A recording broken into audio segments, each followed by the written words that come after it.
not just a case. You're not just a client. You're a person, and you deserve support. You deserve simplicity. You deserve communication. When you hire an attorney, you deserve clear, risk-free advice that guides you to the best possible outcome in your injury case. And that's exactly what the advocates have been providing for over 30 years. After your accident, you deserve closure. You deserve compassion. You deserve peace of mind. You deserve an advocate. This is The Monty Show, the truth in sports talk streaming. When you want unbiased opinions about your favorite team without the spin, all you have to do is find The Monty Show, streaming live and available 24 hours a day, 7 days a week on YouTube. And now, here's Monty. Hey, The Monty Show, live on Monday, June 8th, 2026. Hello. As always, we are presented by The Advocates at theadvocates.com, the best injury attorneys in the business, 24/7, 365. And again, I'm just going to continue to say this. It's the 100 deadliest days on the road. Slow down, remove the distractions, focus, and if the worst happens, get the best at theadvocates.com. You know, there's so many more kids running around. Everybody's out of school now. Bikes, scooters, the World Cup. If you're in a World Cup city, the influx of humanity that's going to happen this week. If you're in an Uber, here's one that I think is coming up more and more. If you're in an Uber, which a lot of us will be, because that's just the way things work, and you get in an accident, you got to get to the advocates. They represent you when you've been in an accident, I don't know, in a rideshare vehicle. The best part about working with the advocates is you never reach into your pocket to pay them. No, you don't pay the advocates unless and until they win your case. So check them out at theadvocates.com and get yourself some clear, risk-free advice. Good morning. Amazing how the tide has turned on a Super League.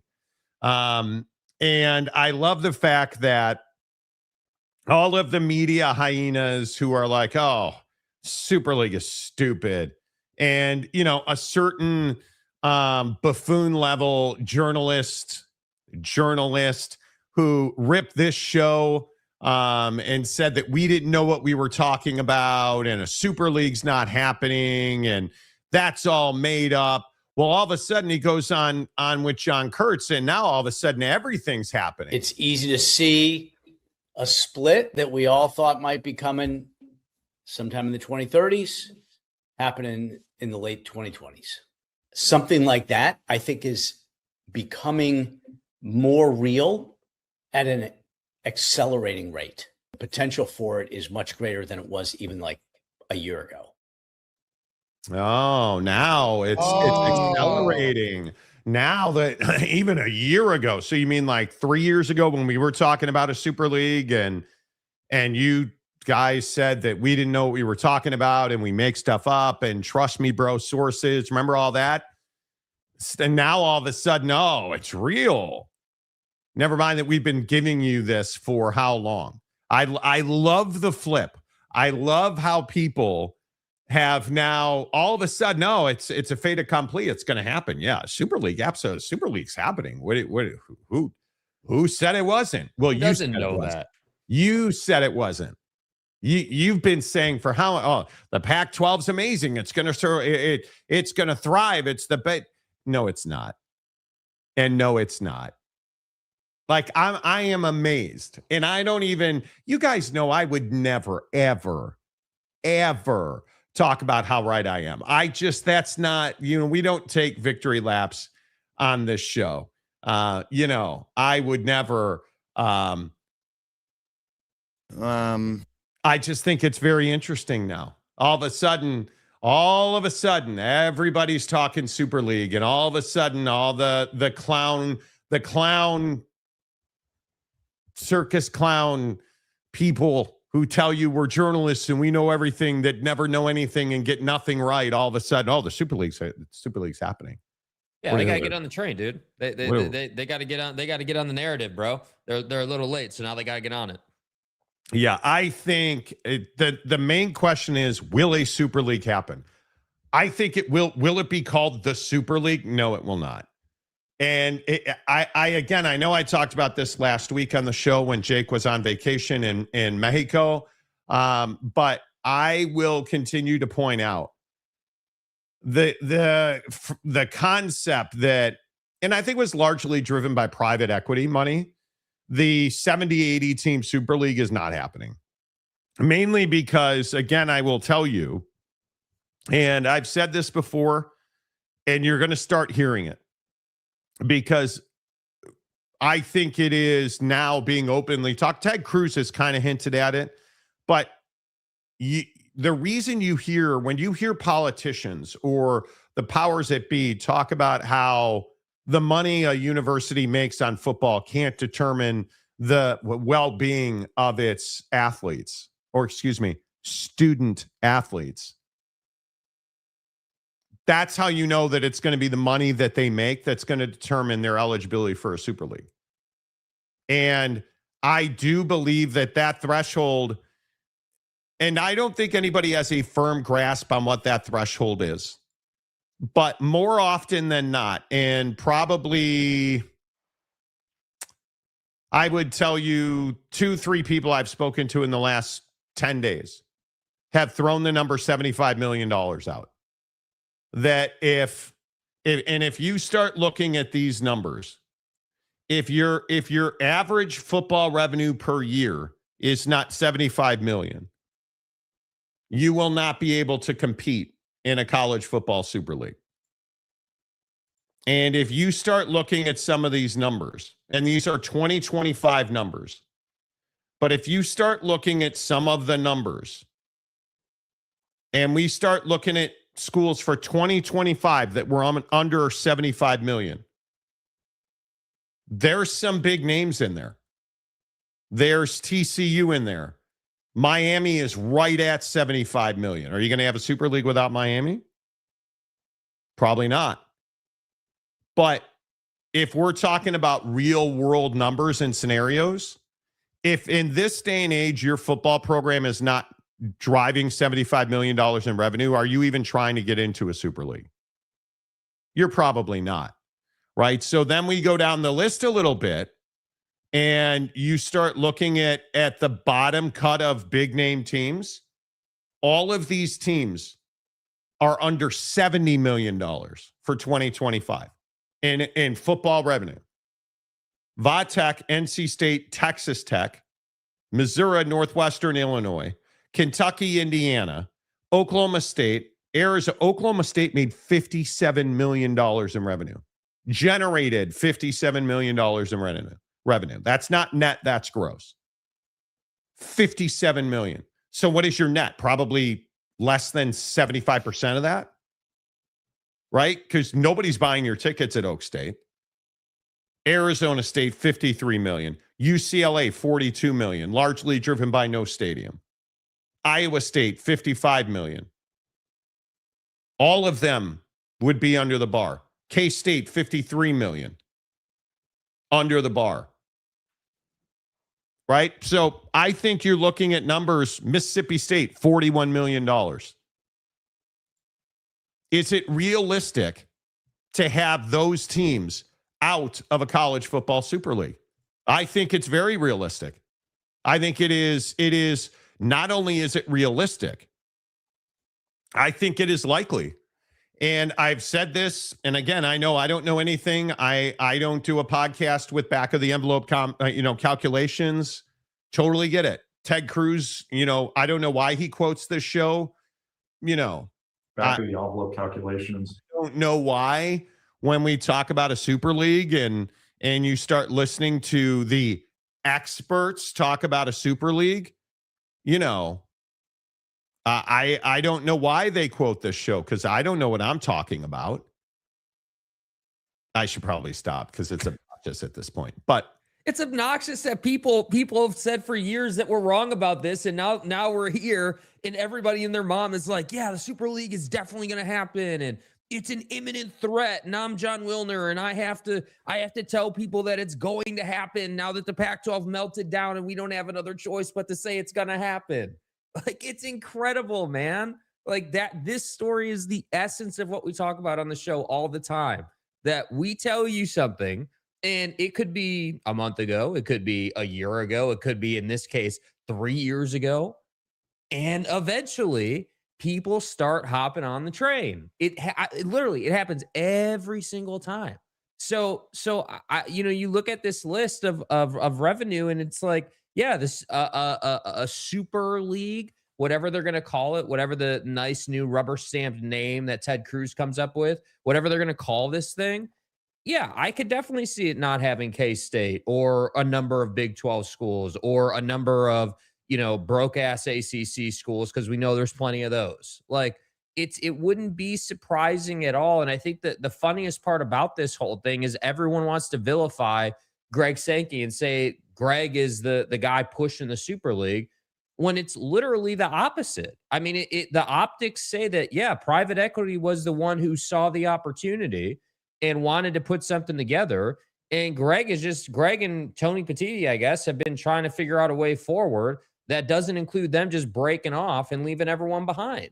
And that's crazy. But see, I think people conflate a Super League and the Big Ten and the SEC breaking away. The Big Ten and the SEC have never, ever talked about, hey, we're only going to play each other and we're going to form a new entity so that we can do that. I can, as sure as I am sitting here, I can tell you multiple times, hundreds of times, talking to people for the 2 years we've been having these conversations. It must be hundreds of times. Not one time has anybody in the know ever told me, oh yeah, they're going to do it. They're talking. When they say that they are going to break away, they're talking about governance, rulemaking, enforcement, operations. They're not talking about, hey, we're going to take our ball and never play the Big 12 and the ACC again. Nobody has ever brought that up in the Big 10 and the SEC. And the people reporting that's an automatic tell. An automatic tell that you don't know what you're talking about. Because in no world, and Greg Sankey, and I wish we still had the bite. It's older now, but Greg Sankey, I think 2 years ago at SEC Media Day, saying we cannot shrink the game of college football and survive. He has repeatedly said college football is a national sport and we need to treat it that way. And I think that is two-pronged. One, we need an entity where we have a super league or whatever you want to call it. We need an entity where we don't get sued. We make a pile of money, and it is a national east to west, north to south league with that kind of representation. That's what Greg Sankey's looking for. I don't think, this is why I always go back to Greg Sankey's the devil, Darth Sith, asshole guy. Okay, well, what has he done to shrink the game and exclude your favorite team from any Super League conversation? He's not done any of that. He's not. And it's guys like, you're calling Greg Sankey the devil, and what has Jim Phillips done? What has Tony Petitti done? The two guys driving the revenue generation and revenue threshold concepts are Brett Yormark and Greg Sankey. Brett Yormark, I think if he had his way today, because as we've reported, and again, exclusively on this show that now every jackwagon is picked up on, there is consternation inside the Big 12. There is a disagreement about business being done, and there is frustration about universities who have billion-dollar valuations, who are unwilling to spend money to win football games. And they're saying, and I think this is a huge conversation. I think it is a really important conversation, because remember why we play college athletics. And I'm sure you know this. Why are college athletics vital to the universities that sponsor those sports? Well, because it's their enrollment. We have metrics for generations that show when your college football team wins, your applications go up, your enrollment goes up, your funding goes up. That's why we play college football and college athletics. Hey, like college softball and baseball, hugely important for enrollment. Hugely important. Track and field, Olympic sports, hugely important. The problem is, A, football funds those, and B, what drives enrollments in secondary sports? Participation. Football and basketball. And very much football, secondarily basketball. Not only funds it, provides the talent for those initiatives. And so we get into these conversations with the dregs of the Big 12. We get into these conversations with K-State, with Iowa State, with TCU, with Oak State. Baylor's a great example. They have all the money in the world and they refuse to spend it on winning games. Just flatly refuse to spend the money to win games. There is frustration inside this league because Brett Yormark wants it to be merit-based revenue distribution, and the presidents in this league will not get behind that. Of course not. Of course not. Why would they? Right? I mean, why would a president of a university who doesn't spend money on football but lines their pockets regularly based off of the other revenue the university is able to bring in? Why would you want to spend? Why would you want to cut into that profit margin and change the equation? And that's where I think the emotions behind, leaving schools behind, or like this $75 million threshold to get into, this super league concept or whatever this new entity is going to be. That's where I think people get upset. It's like, well, dude, like, you guys don't want to spend money to win football games, but there are those of us in the league that do want to spend money to win football games. And we're spending money to a point where now we're a villain and we built a bad reputation for ourselves, as an example, in Lubbock.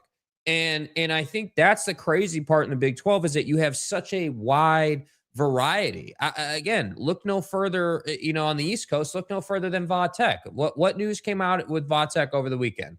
Hey, well, you had signed James Franklin and now you got $75 million worth of a cash infusion into your football program. So then Buddy can go out and recruit and do what he needs to do to win ball games. And that's the type of thing that I'm talking about, man, is that there's just not enough desire conference wide. But the hypocrisy is that, okay, well, if you don't want to win football games, why are you upset when those that do actually are trying to get to, the next level, or like this, position themselves better than they are now? And that's the thing that I just don't understand about this league. And I think that conversation we had, it must have been a month ago now, about Brett Yormark's status in this conference, and the fact that you've got Tech and BYU and a couple of these other schools that are really trying to win. You've got most of the Big 12 not trying to win, and Brett's just over here doing endorsement deals and doing conference deals and trying to make the conference money. And at some point, that's going to come to a head. I mean, you can't have this split happening in the Big 12 and think nothing's going to happen with that. Well, and I think one of the things that was so interesting is listening to, and his name went out of my head, Rahm Emanuel, the former mayor of Chicago, talk about why Chicago is not hosting the World Cup.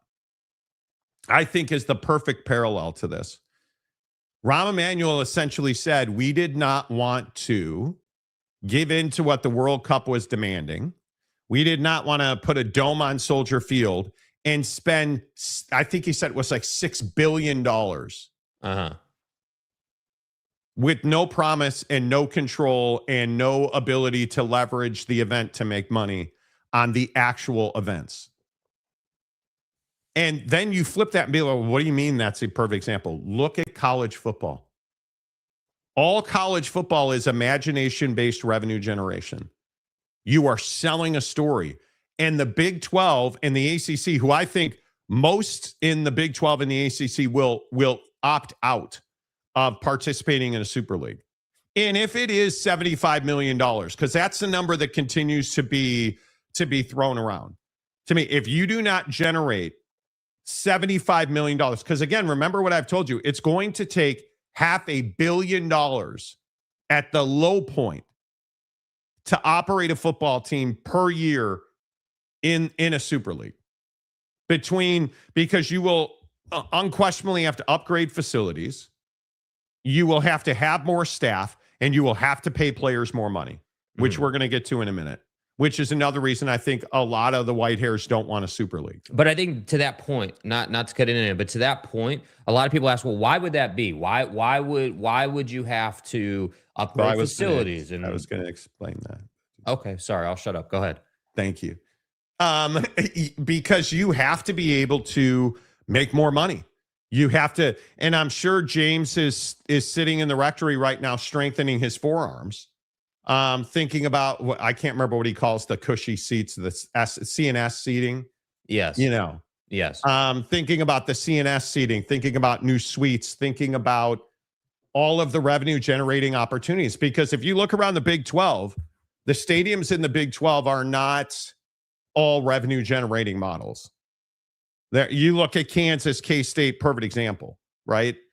But you start to understand that things like facilities, things like weight rooms, student amenities, the talk about the money that you will have to invest in your football program to meet minimum revenue sharing. Because again, I think one of the more interesting conversations around this Super League is how much money you're going to have to invest to get it. And I think the thing that stands out to me, and we played a bite from Kenny Dillingham last week talking about $40 million rosters. And to her credit, Teresa Gould in the Pac-12 talking about how everything should be based around student well-being. It should be. And I think you're starting to see now more and more of the talking heads, at least the ones left in the game, are understand how and why paying players is more money and giving them a collective bargaining agreement. Because now I know, again, I don't know anything. I don't know what I'm talking about. How many people now are on board with collective bargaining? Like it's an avalanche, a tidal wave of people being like, yeah, we got to get collective bargaining done. Well, because what choice do they have? What choice do they have? We're sitting here talking about schools having to invest in CNS seating and stadiums and facilities and all these different things to be able to put themselves in a position to generate numbers or to generate revenue so that they can afford to be in this new concept. But I think the hard part with that is organizing it. And the way you organize that is through federal legislation and collective bargaining. You have to have antitrust exemption and you have to have collective bargaining that is stipulated, most likely, just given what we're seeing, probably through guys like Ted Cruz in Congress, which I really despise. But unfortunately, it's the path that we're going on. And I don't, generally speaking, I don't despise the concept of collective bargaining for college football. I think it's necessary. But anytime you get the government involved, there's going to be red tape. And I think the hard part is we're going to get to a point in this conversation eventually where there will be a bill that will get passed. And the Big 12, because we talk about the Big 12 constantly, schools in the Big 12 who are not willing to invest right now are going to have a very difficult choice in front of them. You're either going to choose to pony up the money and get this thing done and grow the brand and do that, or you're gonna go the other way. And we're gonna have this sob story of schools who aren't willing to invest and don't want to participate in that. And at some point, I just think that that's going to be a really rough day for those people who aren't willing to spend the money. Yeah, and I go back to Nick Saban. Why is Nick Saban not coaching college football? Let me give you the history. My first year we had collective at Alabama, $2.7 million. Next year, $7 million. Next year, $10 million. I retired. Next year, $17 million. Next year, $24 million. Now you have schools that have close to $40 million rosters. So if we continue to do that, we're going to lose Olympic sports. We're going to lose non-revenue sports. We're going to lose scholarships. And basically what's going to happen is you're going to have football and basketball succeed, and we'll have club sports for everything else. Right. But, Nick, here's the thing. That's only if you force people to have $40 million rosters. But if you give them an out, if you give Mississippi State an out, if you give UCLA an out or an option in, then it's a choice. It's not a mandate. And again, and this is what Boise State fan is always crawling up my ass about. Well, you just hate Boise State. I'd have to care to hate Boise State. But my point is, if you look at the numbers, and I understand that people don't want to, and I'm trying to be kind. I understand that people don't want to talk about how little money certain programs make. And yet, when we look at Boise State and we compare Boise State to all the other programs, I just ask you, how on earth does Boise State even compete?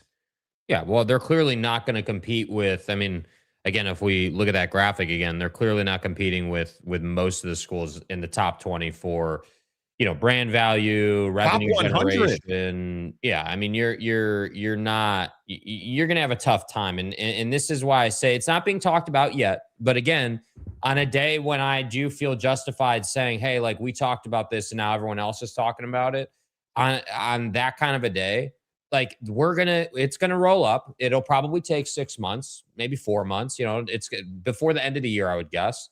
But there will come a day where you will start to hear the talking heads discuss, hey, how does this impact lower levels, right? How does this impact the Boise States of the world, and what can we, as part of this bill and as part of not leaving people behind, what are we doing for these schools? What kind of system can we put in place to allow them to thrive and spend at their level, but the same percentage? So if an SEC school is spending, again, arbitrary numbers, not factual numbers, but if you're spending a certain percentage in the SEC or in this Super League concept as part of your overall budget, what does that look like at Boise State? If you're spending 30% there, what's 30% of Boise State's revenue, and how does that impact them? They're going to have that conversation. You're not making $100 million in athletic revenue.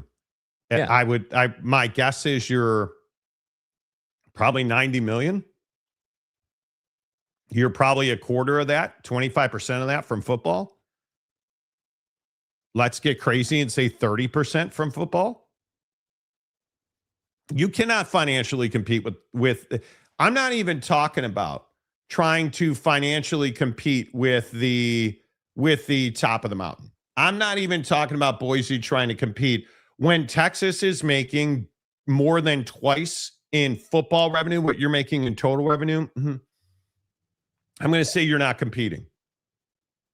Right? But if you start looking at some of the other numbers, are you telling me dregs of the Big 12, UCF?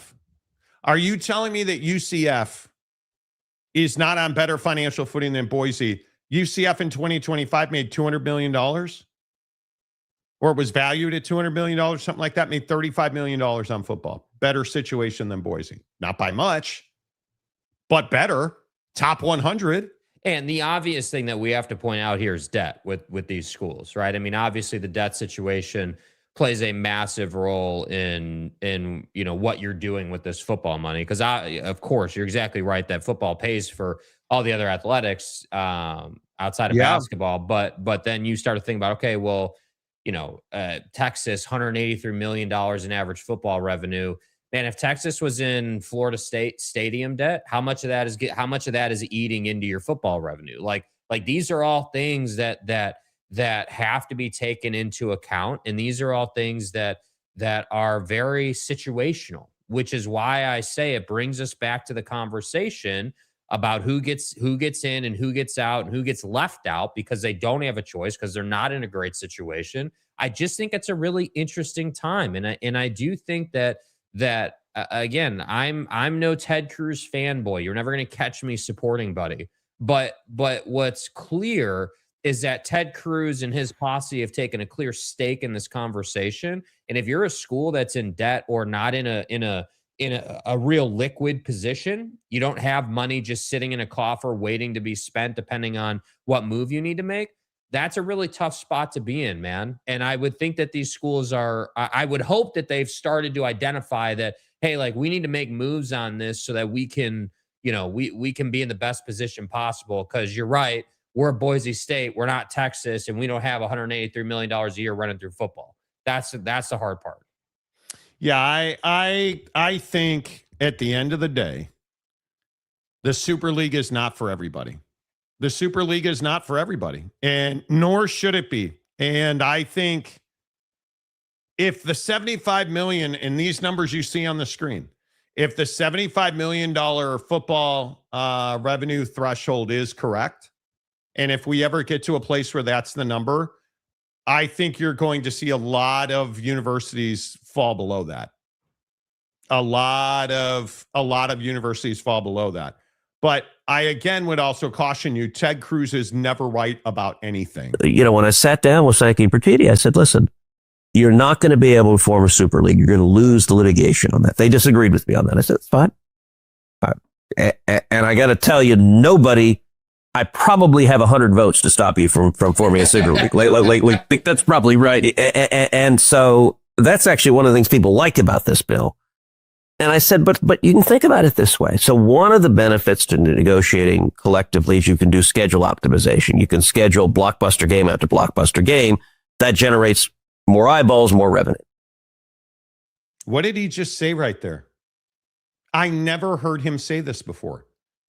Or at least that hadn't resonated with me. When you bargain collectively. Yeah. Do you guys know what that's called? Collective bargaining.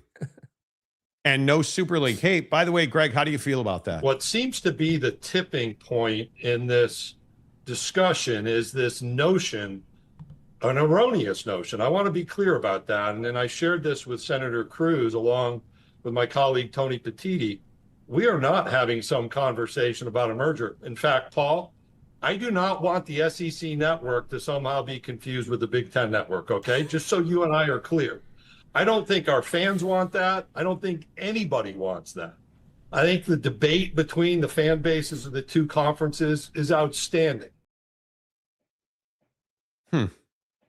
Funny. That can't be, that must have been a Freudian slip, right? I think one of the flaws in the bill is to pick a point in time, which is like the most recent tax filings. There are two conferences that had over $1 billion in revenue.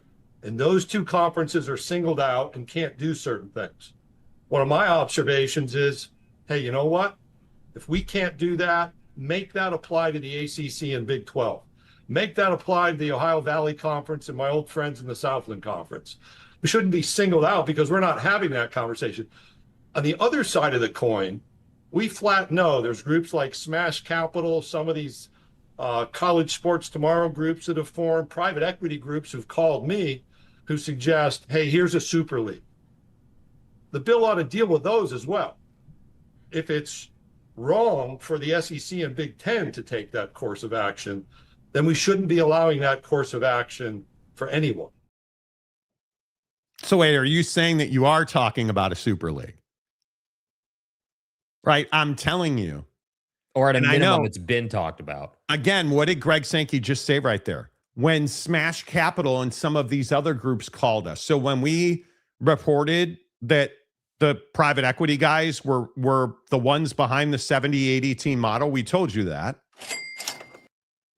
And what did Greg Sankey say about a 70-80 team model? I'm not interested. That's not happening. And we've told you that repeatedly. We even used to have a bite of him saying, we're not interested in a 70-80 team. Mm-hmm. But it's remarkable to me that this stuff years later continues to come around. And, I'm just telling you, we can keep hyperbolizing what fact and fiction and what you think should happen. And what I am telling you, this is going to be 30 to, I can't imagine it goes beyond 40, because I don't think there's 40 teams that have $500,000 a year minimum. How many universities in this country, if you really get into the formation of a super league, how many teams in this country would you say have the potential to be a $1 billion operation? 5? And I just want to clarify Maybe 5? that. Like, being a $500 million operation doesn't mean that you are every single year spending $500 million. What it means is that your entire operation in totality, from the beginning all the way to the end, has about that much running all the way through it. The size and scope of your operation, things like, how much you spend on your roster, how many tickets you're selling, how much beer you sell, what your TV deal looks like, the whole Logos picture. on the field. Yeah, the whole picture Mhm. is at that level. That's why that number matters so much. So when you take that number and you then look at, okay, well, how much are schools that are operating at that level, how much are those schools making in football, on average? And you see Texas at number 1 at, what was it, 185, I think. Like, you start to understand that, okay, well, this range of probably, 150 to 180, that obviously is the upper echelon of college football. I mean, look at some of these schools, man. Like look at OU at 135 and Bama at 133 and, Michigan and Notre Dame in the 140s. Like, you have this range where it's like, okay, yeah, like 130 to 150 is really kind of that sweet spot where the big boys kind of playing. And Texas is a bit of an outlier at 183. They're just doing a really good job of bringing in revenue through football. But your average big boy every single year, because I think we can all agree, like these schools right here at the top, like if you just go from Georgia down to OU, let's say, those are all schools that typically are in the CFP conversation. I know OU had a couple of rough years, and Michigan's had a couple on and off years, but typically those are going to be schools that are in the CFP conversation. So I look at this list and I say, okay, well, if those guys are operating there, and we look further down the list, we've had epic debates about the job that Dan Lanning's doing at Oregon, as an example. Look at Oregon, under $100 million in average football revenue, man. And what's crazy is further down the list is a school like Utah at $77 million in football revenue. Like, this is absolutely wild, man. When you start thinking about, okay, well, hey, man, wow, Utah's laying people off. And Utah did a private equity deal at the university level. Like, again, I'm just telling you, it is kind of a black hole of different variables. But when you start to paint the picture of these individual situations, it's not 80 teams deep, bro. No. I mean, again, I think you're exactly right. Like, 40 would be I think 40 is being generous. I think 40 would be like, hey, we're really having to stretch the 35 to 40th team in there. And the other thing to remember about the SEC is they have a massively undervalued TV deal right now. Yeah. Mm-hmm. Right. So if you have the Big Ten making $100 million per school per year, and that's allegedly the level that has been set, I mean, the revenue sources are very clear. You need to sell. You need to have a sales operation, right? But a new entity, that's all they're going to be in business to do. Mm-hmm. You're going to have, my guess is, $150 million TV deal per school in whatever this new entity would be. You're going to have prescribed, formulated, massive football games. Pay you, the net on those games is going to be significantly higher. You're going to have a national championship game that's got much more of a Super Bowl vibe to it.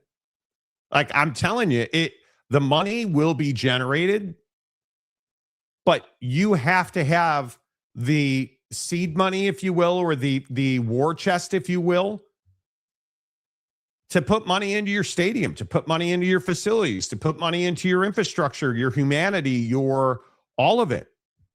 Because you're also going to have to pay players more money. to have a super league or whatever you want to call it, a new entity to create a 30 to 40 team top tier in college football, you're going to have to pay players significantly more money than you are now. That's just the reality of it.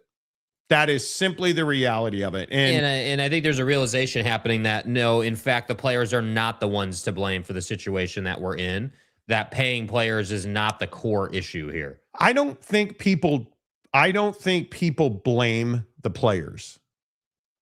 I think people need a villain. And so the player is not why. I don't believe that anybody blames the player for where college football is. I don't think that's the reality of it.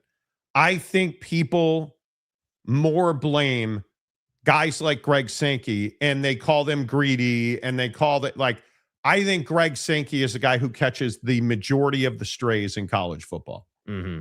I don't think the player gets blamed, because the player is there 2 years, maybe. The player isn't, nobody's blaming Arch Manning for the problems of college football. Right. Nobody is doing that. Right. But I also think you listen to a guy like Pete Bavacqua. Again, I love you and I hate you. Please don't do interviews or testify in front of Congress, because I just think he sounds like a fool.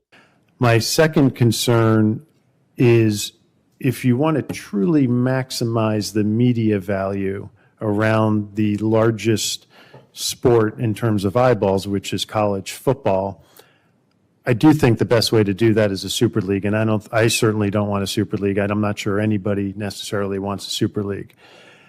Flooding the market, aggregating the market, bringing it to an aggregate form to major media companies, I'm not sure that's going to drive the value some say it will. If you wanted to maximize media value around college football, I think you would take 24 to 30 teams, create unbelievably competitive scheduling where a team like Notre Dame would play Alabama, Georgia, Penn State, Ohio State, Michigan, and start to get a number that more closely resembles an NFL number. I could be right, I could be wrong, but that's why I was encouraged that it's a voluntary application and that a lot more work could be done over the course of the next series of years to see if the value could prove itself out. So you hate the idea, but you love the idea, and people are talking about it, and we're trying to figure out if it can happen. Okay. I mean, that makes no sense at all, but amazing.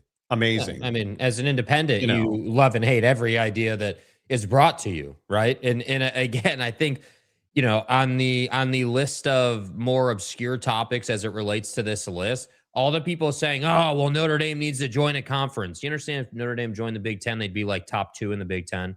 You understand that, right? So like they would push like a lot of those other brands down because of the level they're operating at. And you understand that Notre Dame certainly would not be taking less in their TV deal to join your conference based on the extension they got in 23 with NBC and based on the overall revenue they're running through football. Yeah, I don't see quite any reason for them to join a conference. And anybody, whether it's whether it's Joey Maguire or Buddy at Illinois, anybody that wants to rip Notre Dame should probably take a look at the numbers, because I just don't think it makes a whole lot of sense from their side of things to be joining conferences. Yeah, I agree. All right, let's get into the comments section here on the Monty Show, presented by the Advocates at theadvocates.com. The best injury attorneys in the business, 24/7, 365 at theadvocates.com. Hit the like button, please. I have again been chastised by the powers that be, those, private equity owners of the Monty Show, telling me I don't talk about the like button enough. Hit the like button. It really helps the channel grow. Such as in like Phil Venzer, who's been a member for 27 months. How about VGK, bud? Yeah. How about VGK? Giving up a huge lead and then winning in overtime, which is remarkable. Can I just, for a moment, can I espouse about how crappy television watching in this country is? that on a Sunday night we have no NBA finals and no Stanley Cup final? Neither, neither, either. But Monty, it's Maybe. the college baseball regionals. I mean, how are you not fired up? I'm fairly amazed that we have to wait until what? Not even tonight, tomorrow night to get game 4 of the Stanley Cup final with VGK in complete control now at 2-1, which is remarkable for a team that only won, 39 games, I guess. I mean, if you're not watching the Stanley Cup final, you're out of your mind. It has been such good hockey. The entirety of the NHL playoffs have been remarkable. Great. Yeah. And as crappy as I think the NBA playoffs have been, the finals have been, watching Victor Wembanyama choke on a dick has been amazing. Yeah, talk about a brick machine.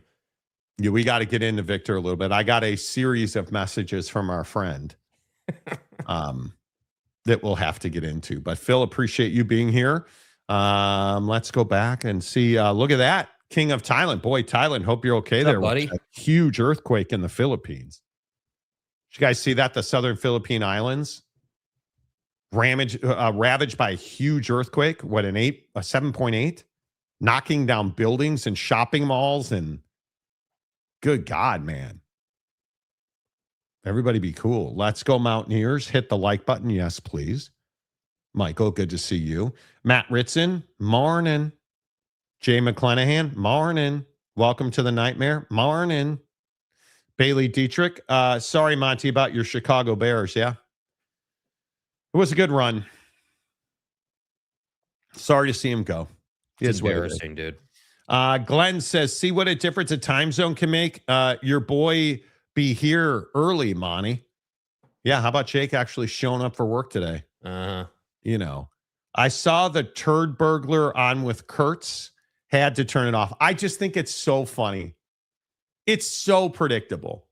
It is so predictable to me that the journalists, like, who outright attacked us, who mocked us, now they don't say 2 words about us. Now they just parrot our information. Schemers trying to control their little worlds. Shame. Shame, shame. Noel Ramirez, hello. Super League. We're talking about a Super League, not the fact that Knicks might win an NBA championship. I don't think the world is ready for that. We'll get to the Tower Chiefs logs. Don't worry.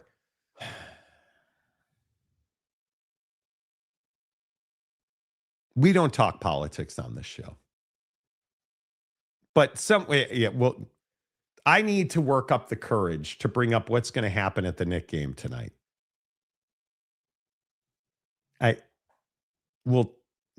Wilner and Canzano were the Baghdad Bob and Tokyo Rose of the Pac-12 propaganda. Interesting comparison.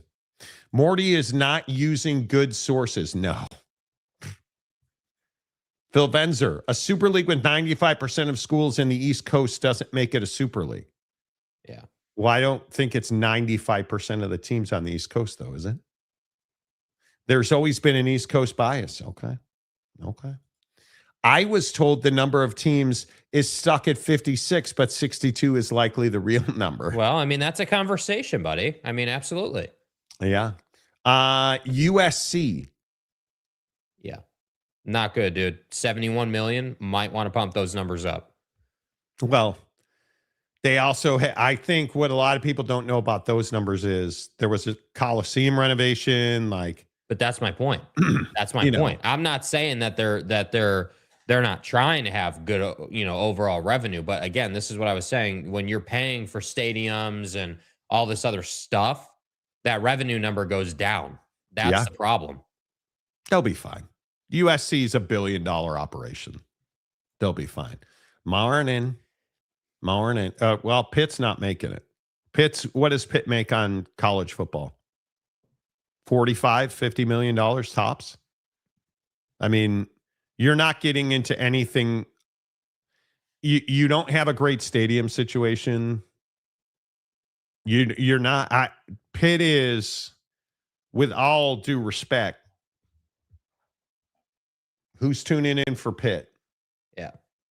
You know, the new Cancun League. I've heard that. Right. You know, D-Rock Irish, hello. Curious to know why 75 million in football revenue is the arbitrary cutoff point, because I think that is the baseline of viability. And that number is only going to go up. I think if there's any kind of model of what everybody loves called relegation promotion, you will have to play with it, because if you're not making 75 million, you're not going to be able to pay players. You're not making enough money to revenue share. You're not making enough money to pay NIL. You're not making enough money to pay the human cost it will take, the tutors, the staff, you're not making enough money to do that. If you're not making a minimum of 75 million on football. Because again, think about where 75 million puts you in the grand scheme of things, man. Yeah. 110 million behind Texas. That's where it puts you. I mean, it's just you're making 50% of what Oklahoma's making. Like you've got to make more money. It's as simple as that. Morning. There he is. The Oklahoma State fans in the room. 75 million or 1 billion. Not sure where those numbers come from other than speculation. I think 75 million makes a lot of sense to me, because you have to look at what are the costs to operate a football department. That's why your $20 million head coach is so problematic at Pitt. Pitt's not paying a football coach $20 million. Are you ever getting the best defensive lineman in the country to go to Pitt? Not when you're making $50 million. Yeah, I mean, think about it. I mean, if your roster's 40 and your head coach is, let's be conservative and say 15. That's 55 right there. That's more than Pitt made last year. Yeah, like you see what I'm saying. So I like the $75 million number to me is actually a little bit light if you think about just cost. But I mean, you can make it again. It's so situational. That's the hard part. Like the 75 in the billion, the $75 million number, I think is a pretty conservative number for operating costs on a yearly basis for a football team. But the $1 billion number, I actually think is pretty straightforward. If you look at the graphic, notice the correlation of certain amount of revenue and, hey, what's your overall valuation? Anybody on that graphic is mostly in that $1 billion range, and that's what's difficult. Funny how he takes a swipe at me, and I'm just listening. How did I take a swipe at you? I'm open to what Monty is saying, but considering the coaching changes at TCU and Oak State, how are they not interested in winning? Now you're personalizing. So I only talk about Oak State and TCU to jab at you? No. What are you talking about, bud? Like, I didn't even know you were here until 5 minutes ago. Bro, God. Why do you internalize everything? Why is everything about you? It's not about you. It's not about you. And as far as coaching changes go, what does coaching changes have to do with the willingness to win? That should be the baseline. Do you really think TCU didn't make a coaching change? Sonny Dykes is still your head coach. Yeah. And I don't want to hear about Harvard quarterbacks and UConn offensive coordinators. You're the guy that was advocating for Todd Monken, who's made a complete jackass of himself with the Browns. Like, what do you?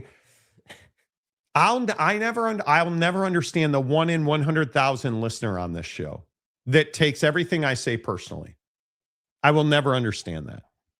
I just don't get it. El Paso James, the pizza review guy. Yeah. Any more pizza reviews, dog? Yeah. Like, where are what your we looking pizza at? reviews, man? Yeah. You know, it's funny. A 2025 analysis valued UCF football program at $210 million. This made the Knights the valuable power football program nationally and 13th highest valued program. Yeah. And if Listen, if that's their number, then maybe we need to look at how much they're actually, how much they're actually spending to be good. Because if Scott Frost is your head coach, you're probably not spending very much. Yeah. I mean, the truth be told about UCF, I think, and I could look up their enrollment numbers. I think they still have one of the largest enrollment numbers. Well, and they're in the city of Orlando. I mean, they have the ability to make money. Yeah. In 2 weeks, I'm going to Florida to see my dad for his birthday. I'm going to go by UCF Stadium. They are upgrading their facilities. New videos. Dude, you've really got to get into a better headspace. I don't talk, I as seriously as I can say it, I never think about you talking about TCU and Oklahoma State or Baylor or Iowa State or whatever other team that you represent on a certain given day. I don't. How did you forget Texas State, Monty? I don't think about you when I talk about Syracuse. It's not personal. Jesus. Highest student enrollment, Texas A&M 79,000, UCF 70,000, Ohio State 61. Mm-hmm. Yeah.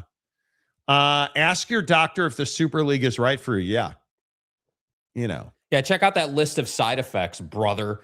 You guys remember the other week when we were talking about GLP-1s and Zepbound and everybody, I say, like 2 or 3 people were like, oh, it's killing you, bro. You're dumping chemicals in your system. Yeah. Turns out in a brand new study that GLP-1s have curbed breast cancer in women who use GLP-1s. Down 30%. Oh, it's dumping poison into your butthole, Monty. Actually, it's not. Not facts. It's called science. Noel Ramirez, LOL, nobody is joining that Ted Cruz conga line. No, I don't think they are. Vodtech is worth $476 million, but endowment is not large, so that matters too. I think endowment does matter on some level. Anybody, and I have been talking about it for a long time as well. If you want the NFL motto, you got to do collective bargaining. Yes. Have to. Yes. Have to. Loaner phone. Stanky needs to understand old money runs the show, and that means tough oversight, and Stanky hates that. Yeah, but here's the deal, dude. If you're gonna put tough oversight on the SEC and the Big Ten, then and you're gonna do that under the guise that they can't leave everyone behind, then you can't then make the other conferences immune from that very same. It's Monty. Oak State, TCU, Baylor, Texas State, James doesn't deserve that. I just don't get it. I really don't get it. You said, well, James wants to talk about CNS. Do you not want to talk about CNS seating, James? Are you not the guy out here literally this morning saying you're going to go make a video about UCF's new facilities in 2 weeks when you go to see your dad or whoever you said you were going to see? Bro, here, breaking news. Your name is fucking Stadium Guy.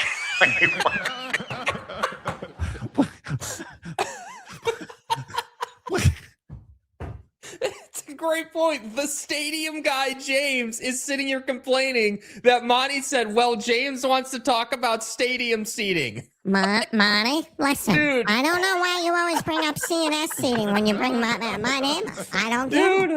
What? I'm just saying and stuff that the stadium and You literally I personally believe that Morty took shots at me over stadiums and I'm upset. Dirac. Chewy Gonzalez, Snowflake James, taking things personal again. Yeah, bro, you really got to relax. Did you skip your morning breakfast at Buc-ee's? Is that what this is? That must be what this is. Noel Ramirez, I want to see James with that UCF banner. You got to post a picture, James. Send it to your guy Jake. We'll put it on the show. Noel Ramirez deserves that. My ear is ringing something terrible. Yeah, but as long as you don't say we're taking shots at you, we're taking a swing at you by posting your comment on the show. Come on, dog. Come on. Ryan Duffy. Here we go. Did you put in that Cody Campbell video? Yes. Dude, we need to talk about your boy. Where is that? Machado. I don't think you did. Joey. Am I just missing it? Yeah, it's the one that's got some orange color on it. CFB, Commissioner's Fault. Oh, there it is. Okay. Yeah. Shut up, Jake. My bad. Am I the only one? I'm worn out on Cody Campbell. I'm worn out on it. And I wanna understand it. But he needs to stop talking. And you look at who's been in charge over the last decade, who's been running this thing, and it is those college commissioners.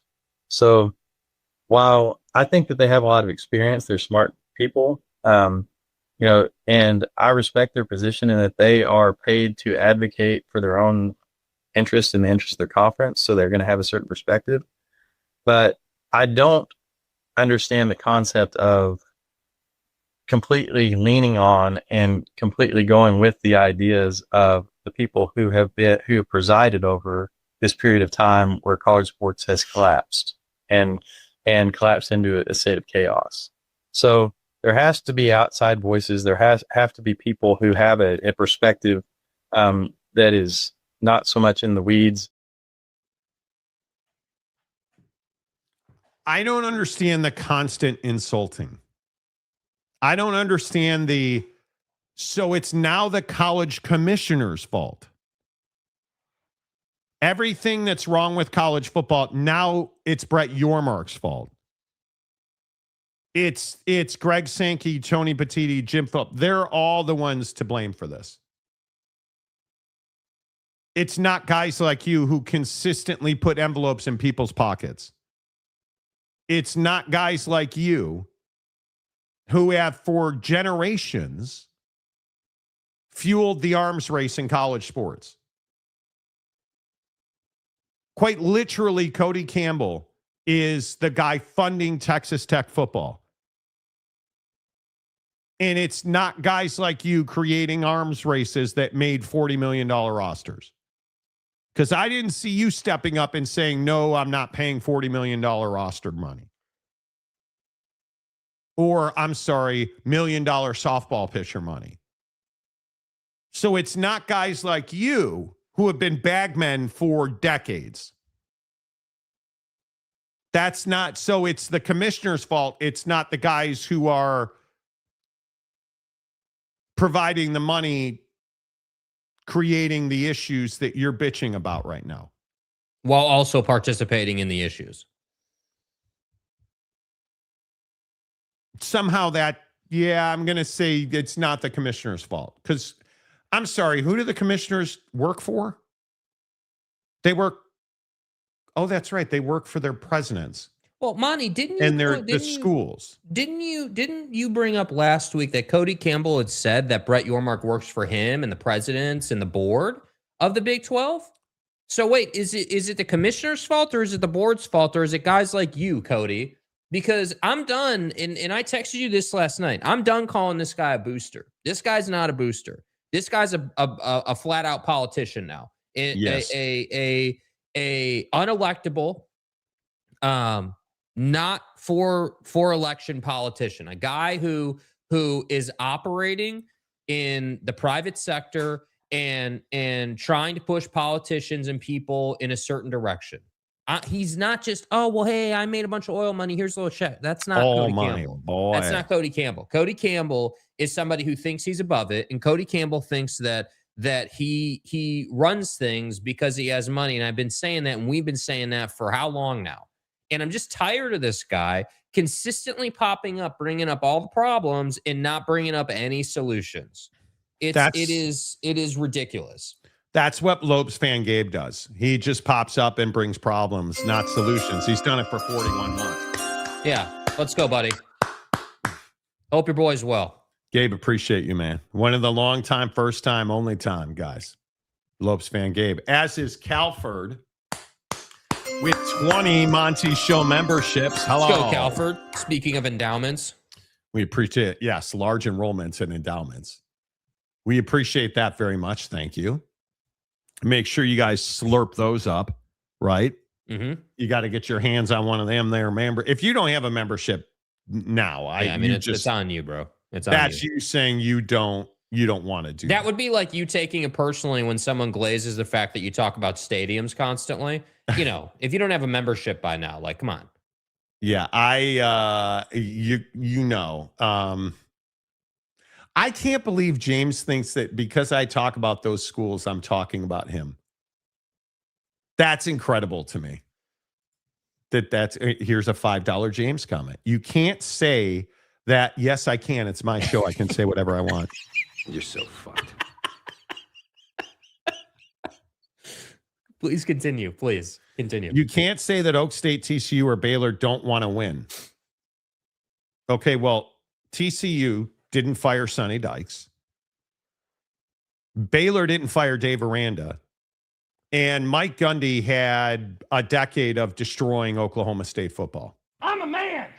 And then went out like a little bitch when he held the door for Oklahoma and then cried when he beat them after saying that game was meaningless, meant nothing, our fans don't want it. Then what are you sobbing like?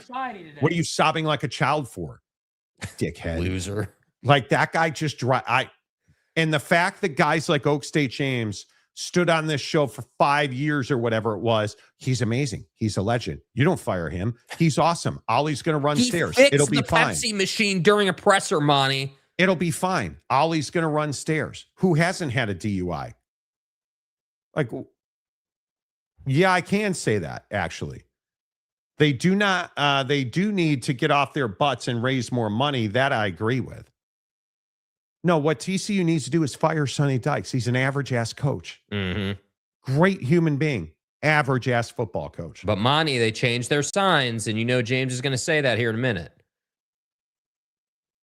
He's got 1 year he's living on. And you're happy to have it. What is Cody Campbell anyway? A booster? Drives me nuts, dude. Pretty much. Did you guys see the West Virginia baseball tent thing? Guy was hanging on while the wind lifted the tent. West Virginia baseball's on a heater. Yeah, it's a vibe. It really is. And we got a copyright strike, or I would pay it just to play that video again. Yeah. Of them singing Country Road. I would absolutely play it again. Like all drugs, some people abuse them and use them when they shouldn't. Exactly right. I'm pretty sure GLP-1s also curb heart disease, obesity, diabetes, and a host of other related items. Worth the costs and risks in my book. I agree. CalTurd, yes. Yes. Rock and Ran, if you look at TCU carefully and spell it backwards, it almost looks like UCF. So does that mean he's going to be UCF James soon? I believe it is. Enrollment and stuff. Such as in like? Lopes fan Gabe. Hello. What a tool bag. You know. Yeah, it's fine. It's fine. Mr. Green back in the membership. Let's go, Mr. Green. Nice. Appreciate that, Chewy Gonzalez. Shohei Ohtani's on a heater, bro. Not similar. Not eBay level. But, not similar to Alex Bregman's heater, who's left 141 runners on base. Oh. 100. Never mind. Snowflake James, TCU Baylor don't want to win. TCU went to a natty with Gary Patterson's team, not Sonny Dykes. Notice how booty hole TCU is when he left. That's my point, dude. I'm telling you, James, you get enamored with Preston Stone. You get enamored with Buddy who's not proven and never won anything at the highest level, and then you want to hand him the Heisman Trophy. It's not how it works. You don't hire the guy from Connecticut and call that a miracle. Mm-hmm. It doesn't work that way. You know, Maury Alvarez, who's been a member for 41 months. Nice job, dude. Maury, good to see you. Hope your summer vacation goes well. Where was BYU at on this list, James? Too many teams, bud. Exactly. Yeah, we don't know because, you know, BYU is a private faith-based institution. BYU makes between 80 and $100 million a year on football. Generates. Their football revenue is between 80 and $100 million, depending on the year. The last 2 years, it's been $100 million. So, conservative estimate and stuff. Did you guys see the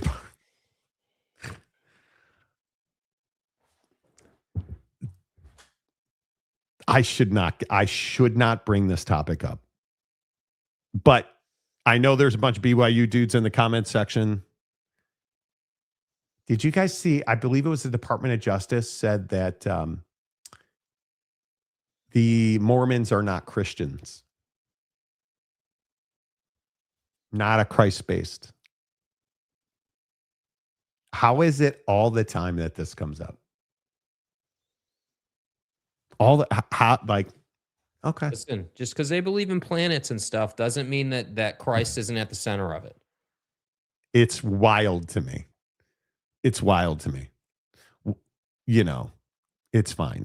To be fair to Pastor James, TCU spent $25.1 million on their 2026 roster, which is more than Minnesota, Wisconsin, Maryland, Purdue, Rutgers, Illinois, Iowa, Northwestern, and Michigan But that's State. what you want to be associated with, dude. That's what we're with all due respect, man. I mean, that's the defense. Oh yeah, we spent more than those schools who don't do anything and are completely irrelevant in college football. I mean, I think the hard part is that TCU is a really good example of this. TCU has Fort Worth, right? Like they have the market, they have the stadium, they have all of it. They have the Demon program. You know, get your MDiv. The MDiv program. It's an intensive though. You know, but You know what that's like these days? man, I'm an asshole. They have all of the curriculum that you could possibly need to eliminate pedophiles from the priesthood. You're so fucked. Okay, you could take that personally. That's you can. TCU has all of the tools and instruments necessary to win football games, and they don't. And then they don't fire Sonny Dykes, and he hires a guy from UConn. Pay that man his money. And Texas State Syracuse fan James gets fired up over it, and that gives false hope. So James and his wife are going to buy football tickets at TCU, and they're going to see them lose more games. But he's our quarterback, and he went to the Ivy League. I've been to Fort Worth. It's very different than Cambridge. Very different. Where I've been as well. But Jaden Craig, Monty, he's our savior. We can't be classified as a Christian-based institution without Jaden. Come on. I'm just telling you. I'm just going to continue to say it repeatedly and over again. It is incredible that we continue to have this discussion. It is incredible that the bar for what looks like winning is so low that Dave Aranda getting a contract extension makes David Koresh turn over in his grave. I'm going to say this again. It is incredible to me that Kansas State fan was upset about Chris Kleiman retiring. But then Colin Klein in the world is saved, and that guy was a scumbag, right? Like come on, man. Like you come on, man. Come on, man. Look at that. Chris George. Welcome to the membership. I'm back. Yes, you are. Good to see you. Wisco made $100 million and spent the same on their 2026 roster as K-State and Baylor. was my only point. Half the Big Ten isn't making the Super League. I mean, very well could be true, dude. I think it's very dependent on who wants to and who doesn't want to, honestly. Yeah. Yeah. I get it. I get it. I want people to understand. Listen to this whole Super League thing. What I find so interesting is, like, listen to Greg Sankey talk. Listen to this bite. What seems to be the tipping point in this discussion is this notion, an erroneous notion. I want to be clear about that. And then I shared this with Senator Cruz along with my colleague Tony Petitti. We are not having some conversation about a merger. In fact, Paul, I do not want the SEC network to somehow be confused with the Big Ten network, okay? Just so you and I. We're not talking about a merger. Not talking about breaking away. But that's all that you hear about. That's all you hear about. And then you listen to a guy like I played this last week. Here's one of the biggest hedge fund guys in the world talking about a Super League. It's one thing to do what the University of Utah has done, kind of sell off their sports program because they want a better stadium and they want a basketball building and they want it right now. So they've kind of sold off their future. That's different than the kind of investments we're talking about where, college sports, if it's possible to make a big change, like I've said, this whole idea, which has been floated many times, of a super conference with divisions and relegation, I think is a sensational idea. Wow. I'd be really, really interested if that's the road they go down. I have no reason to believe they'll go there, but I prefer that rather than letting the NILs and everything else turn it into just a minor league. That's Dave Checketts, one of the biggest hedge fund guys in the world. Oh, I would support that. It's not a matter of if more than when, and what's it going to be called? What's it going to be called? Yeah, what's the PR package like? SMU Mustang James. What's up, dude? James, how many burners do you have? You gonna take it personally too? Bro, that's not my account. That's not me. We know. That's the stick. We're well aware of that. That's the whole point. This tells you what a huge part of the show you are. That people continue to mock you through their account names. SMU, unlike TCU, is getting better year after year. Yeah. Well, Preston still bends to the right, Much like the Chicago Bears, James broke that too. I was unemployed for the second half of last year. I'm sorry to hear that. So I needed to have priorities, of course. So as soon as I get a job and get my bills taken care of, I return to my Monty Show membership, of course. Of course. That's like number one on the priority list once the revenue's coming back in. I thought SMU James was funny. It is funny. Bro, you need to understand. You're a part of the show. You're the big daddy magic of the comment section, except you don't need to talk. Well, you do eat Taco Bell, but you don't. James, welcome back. You don't do a heavy amount of weed. Well, you probably do. Never mind. You and Big Daddy Magic are the same guy. Bodix is playing well. I want SMU in the Big 12. The ACC and the Big 12 should make a trade. Like I said, you do a lot of narcotics. Cincinnati, West Virginia, UCF to the ACC, SMU, Cal, and Stanford to the Big 12. Okay.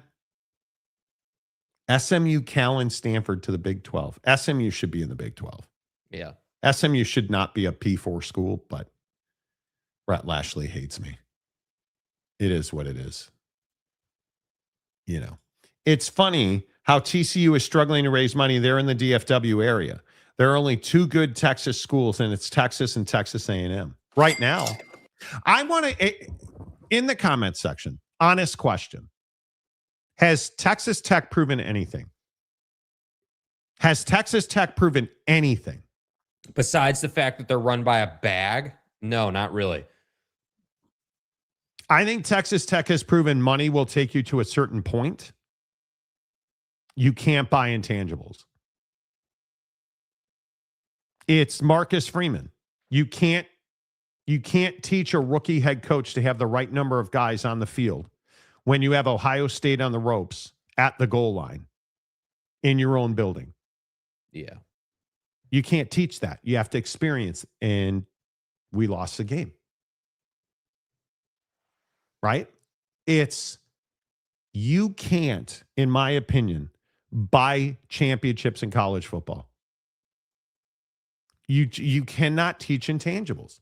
And it's why everybody who immediately goes into the Nick Saban, he bought championships. Okay, cool. He actually won championships. Right? Kirby Smart was out buying Dodge Superchargers while Nick was winning championships. Monty, it's the Rumblebee. Come on. You know. So it's a very interesting point. Money has never and will never equate to national championships. I would agree with that. It equates to getting to a certain point in the season. At some point, the money stops, and your ability to tackle somebody or make a play or do a certain thing on the field is what ends up deciding it. Totally agree. Totally agree. Look at our guy. 20 more from Calford. Damn. You guys, give it up for Calford. Really putting on a show. Thank you. Telling you, it helps the channel immensely. Hit the like button, you guys, please. Hit the like. We're well over 1,000 views now. And we have 37 likes. Why do we struggle with like buttons so much on this show? Cowards.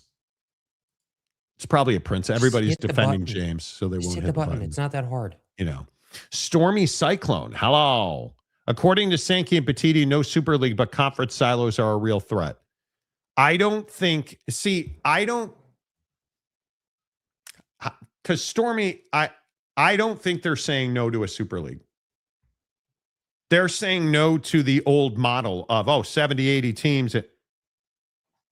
And again, I wish we had that bite, but he's saying no to 70, 80 teams and,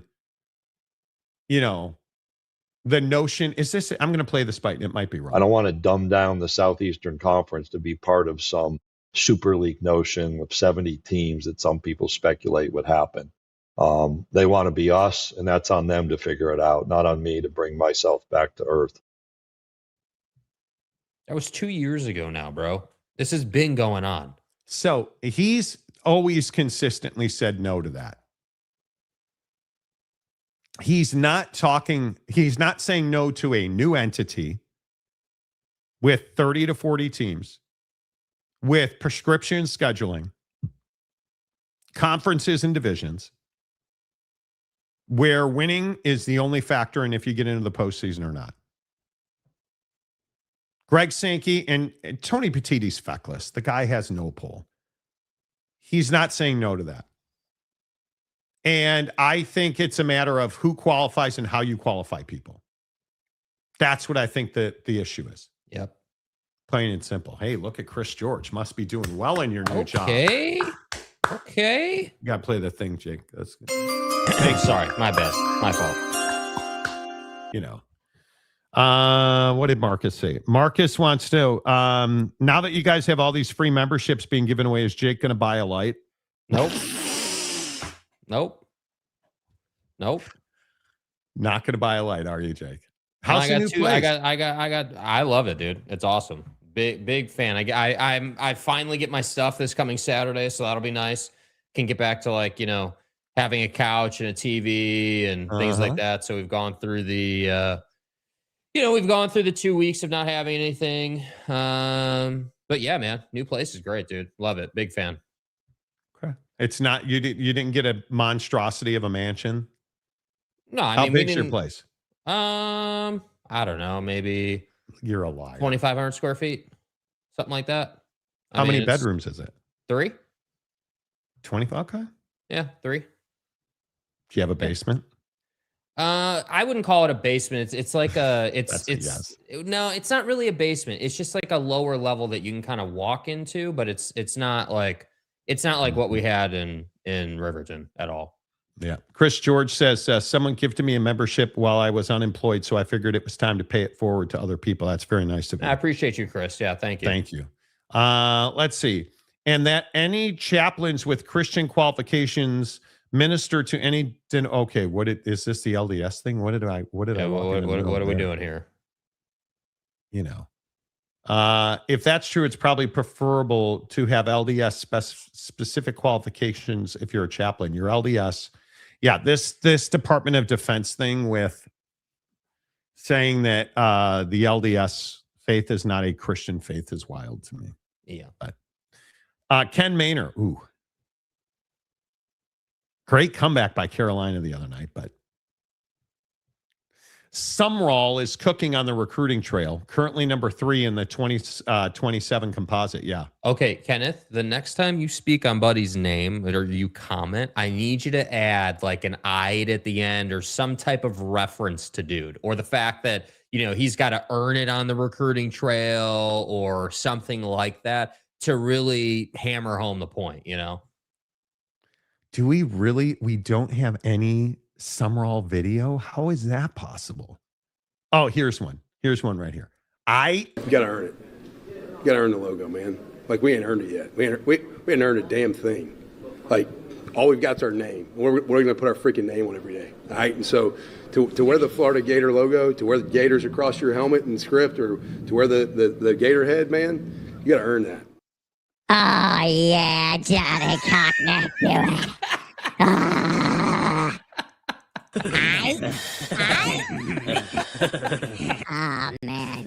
Oh, man, dude. Buddy out here dropping ites. And you can't play that one without this one, because there's an epic ite in this one, too. Better is the key, man. That needs to be our word in here, better. We're not worried about just being the best. We got to get better every day. All right? So a better you makes a better CU. All right? A better you makes a better CU. And don't forget about this every day you work out. They thought they buried us, but they didn't know we were seeds. You got me? So remember that every day.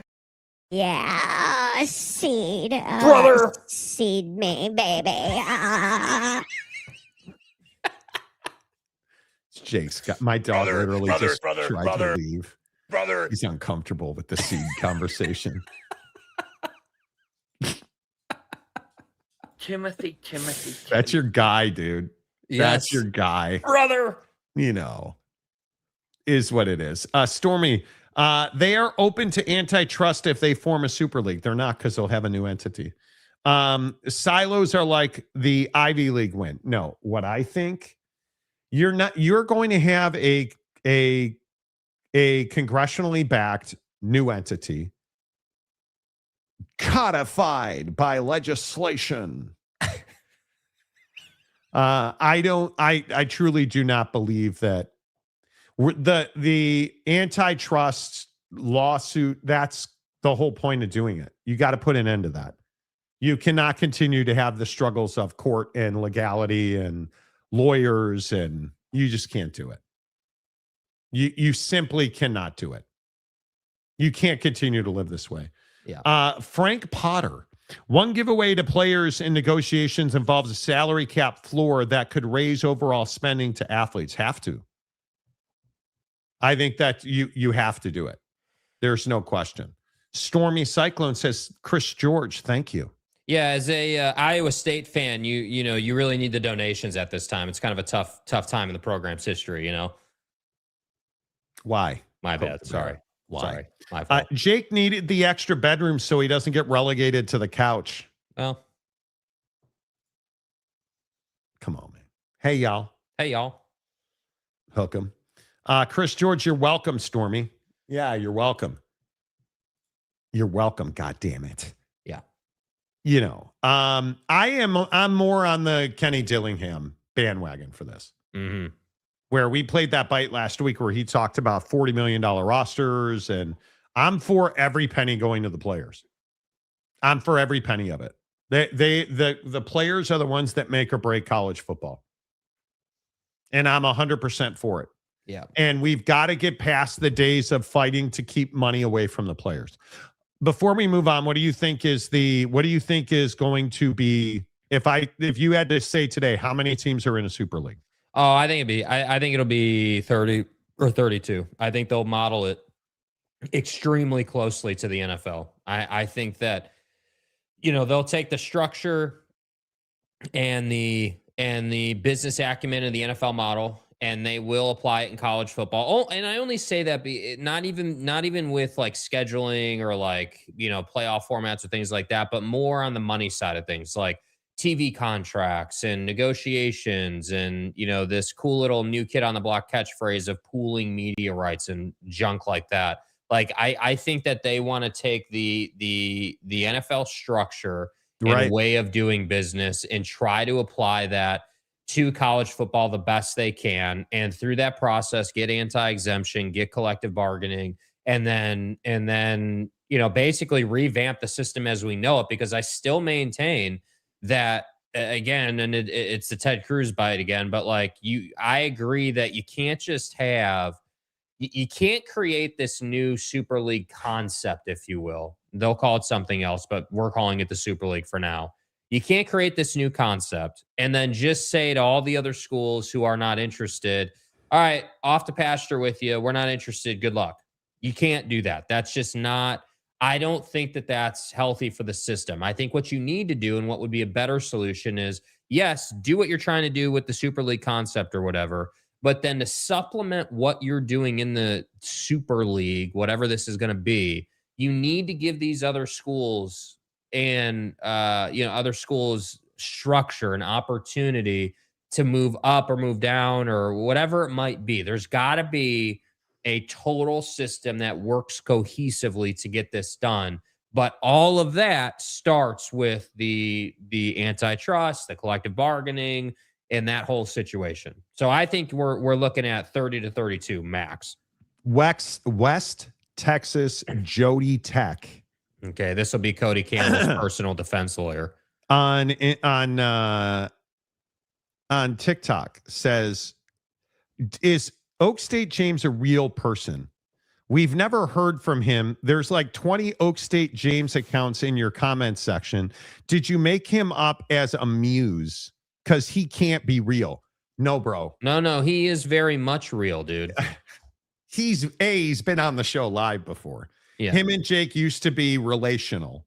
That's not true. That's ridiculous. Come on, dude. What do you mean that's ridiculous? Everybody needs to get a life, bro. We were not relationally involved, dude. Come on. You told him on the show you loved him. Yeah, but that was me being nice to him on a bad day. That doesn't mean I was in a relationship with him, dude. Look, Brokeback, you don't say to another dude, Hammer. oh, hey, man, I love you. I love you. Which is what you said to James on the show. Are you raising your voice at me? Oak State James is real. He is an Oklahoma State fan, and him and Jake were textually engaged. Dana Marie is really the one that's the question. Yeah, we don't know if Dana Marie is real at all. He also wants to know, and this is a guy who follows both of us, apparently. He also wants to know, has Jake made a putt since he moved to Missouri? Probably not. No, I haven't. No, absolutely not. Hashtag scumbag. No, yes, 100%. Yes, bag, absolutely. Hashtag scumbag. Complete buffoon. Just going to the range Sunday for the first time in like 3 weeks. So I don't want to talk about it. It's just moving is awesome, but also a pain in the ass, dude. So the good news is the silver lining, is that my new range is TrackMan and is covered and is very nice. So I'll get back to actually seeing what my numbers are and not just guesstimating at what I'm hitting new wedges at or what the driver's doing. So that'll be very nice. I don't want to talk about it. And by the way, I'd also like to point out to Buddy in your TikTok DMs of questioning whether Stadium Guy is real or not. He has a YouTube channel. You understand that, right? He does have a YouTube channel. So like he said at one point he was going to do pizza reviews. He did one and then, kind of slacked off on that. But he does do stadium reviews and things like that. So he's very much a real person, dude. It's not really even a question. Speaking of which, 48 take the top 12 teams from each P4 conference. You're assuming, though, see, here's the thing, dude. It's voluntary. You're assuming that there's 48 teams who are interested, and I'm just not convinced. I don't think there is. And I don't think there's 48 teams that can afford to operate at that level. Yeah. The only thing about getting CBA is you need one negotiating entity for the players and one for the conferences. And I don't know who gets the power, Sankey or Petiti. That's where the real fight is. I think there is some fight in that. I would agree with that.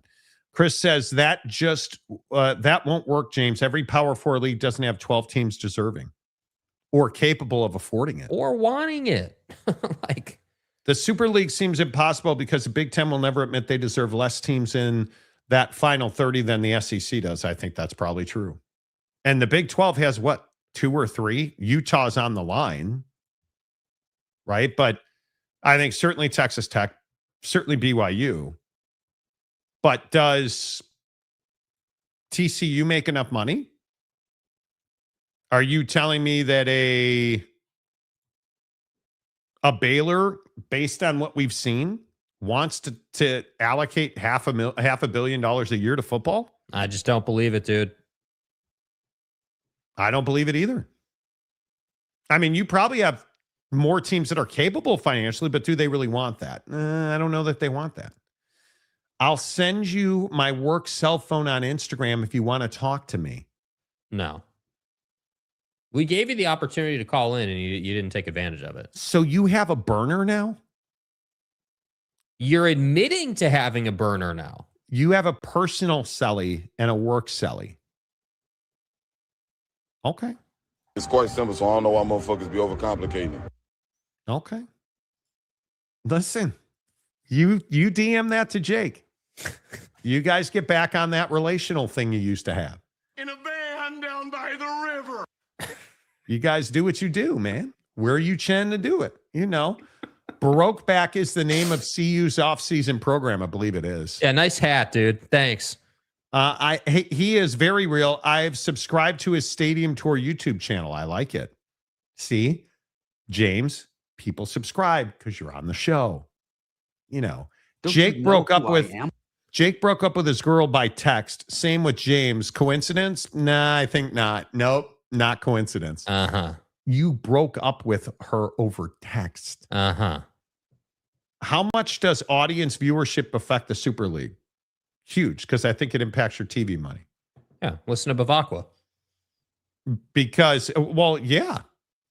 Like if you listen to him talk about how these games, these matchups will happen. My second concern is if you want to truly maximize the media value around.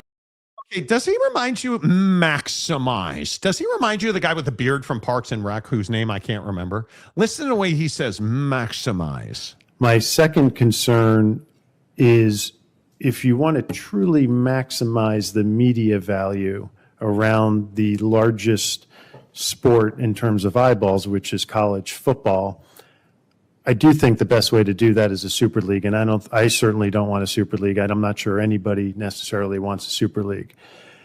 Flooding the market, aggregating the market, bringing it to an aggregate form to major media companies, I'm not sure that's going to drive the value some say it will. If you wanted to maximize media value around college football, I think you would take 24 to 30 teams, create unbelievably competitive scheduling where a team like Notre Dame would play Alabama, Georgia, Penn State, Ohio State, Michigan, and start to get a number that more closely resembles an NFL number. I could be right, I could be wrong, but that's why I was encouraged that it's a voluntary application and that a lot more work could be done over the course of the next series of years to see if the value could prove itself out. Maximize. Under my tutelage. I I think he's right. You would have a group that I think you'd be able to make games. I think you'd have a group of teams that everybody wants to watch. Like, I don't know how you don't do it. I don't know how you don't do it. Well said. You're right. He'd tell me I'm wrong. Maximize. He What totally constitutes a promise? Yeah. Joey, Jake's jawline starting to take effect. Chiseled Jake looking good, bro. I'd love it to be wider. How much have you gained back? I couldn't tell you because I don't have a scale. Fat ass. Look at that. Calford with 20 more. Bro, Calford's in a giving mood today, bro. Today? It's been a month of giving. Appreciate that. Maybe TCU James and SMU James can merge and have one team that makes the Super League with combined resources. Do it. Boom. Boom. I'm all. What the hell happened there? Monty Ghost? Yeah, it's the contrast of the camera or whatever. I don't know. Okay. Is the sun? It's cloudy and raining. How's the sun coming out? All right. Anyway, I'm all for the players getting as much money as they can. The only one who opposes are boomers and old gray Bush. I agree with that. Agreed with that completely, dude. Yeah. Super League means Sankey and Petiti are out of a job. No, not close. No. Not close. I don't think so at all. Why does Bavakwa look like Bond villain? Because he is. He is. Bavakwa speaks and Monty's lights go out. Well, let's figure Bavakwa. Yeah. Jokes on Marcus now. Who needs the light now, bro? Bavakwa. Yeah, nice, bro. Nice. Okay. There's the brightness coming back. I like it. And yes. it's cloudy out, and there's one little sliver of sunshine coming through the clouds. Of course. Which I'm thankful for. Hit the like button. Yes, please. Bavakwa auditioning for Super League commission. No, I just think that bro likes to talk. That's it. He likes to hear himself talk. All right, couple more, then we got to get to the Knickerbockers. Super Duper League from Texas State. James, 7th best team in Texas, by the way. Okie Light, TCU, Baylor, Texas State, North Texas. Calford must have bet on the Knicks. Must have. Mm-hmm. Took Sorsby's advice. Right. Yeah. Over under. Jake looking sharp. Okay. I mean, black is a good color. So. Like my chair is falling down. What?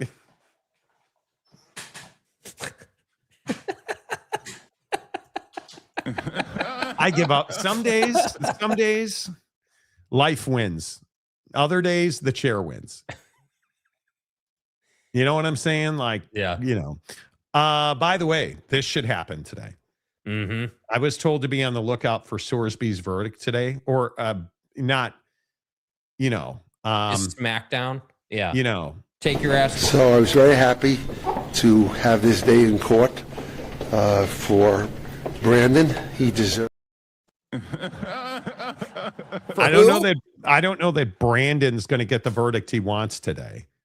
I'm not sure what Joe Biden has to do with this, but I'm not sure that Brandon's going to get the verdict he wants today because he lost his appeal. It was officially declined by the NCAA again. Mm-hmm. I can't see. Do you want to go out on a limb and project greatness for Brandon?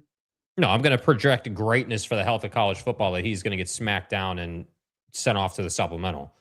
So I'm not. So he out. He gone. Yeah, he's out. He's done. It's over. It's all over. It's all over. Just that quickly. Yeah, I think that might be true. I think you're probably more. You can't tell me a judge, dude. A judge in good standing. Any judge is. There's no way you can, in good conscience, say yes to this. No, I would agree with that. I would even if Brandon's attorney wanted you. So I was very happy to have this day in court for Brandon. Right? Like I really can't believe dude called him Brandon, dude. His name is Brendan, dude, not Brandon. Like Brandon, amazing. It's remarkable that he called him Brandon. That's crazy to me. Do you think he ever plays college football again? Nope. No, I think he's done. We've seen the last of it. 100%. We've seen the last of it. Yeah. Well, I think he's done. I 100%. You broke the only rule you can't break, dude. You're done. That's it. Yeah. Monty having technical difficulties, just the sunlight, Mother Nature. And now the sun's gone, but the shade's down, so it doesn't matter. Has Monty got a new Spider Monkey glass floor pad to roll his chair on yet? I have not. Did you order it or you're not going to? No, I'm not going to order it. Yeah. Not at this point. Yeah. Hopefully I don't need it. Yeah. I'm hoping not to need it. Yeah. Hey. Pretty sure. Yeah. Brandon's next QB for the UFL's Houston Gamblers. Yeah, see what he did there? Did you see that 4-point field goal? Yeah, Houston Gamblers. 4-point field goal in the UFL yesterday. Sorry, Monty, I didn't see that. My bad. Should there be a 4-point field goal? Okay, the chair's apparently just going to do what it does. Should there be a 4-point field goal in the NFL? No. No, I would agree. I don't think so either.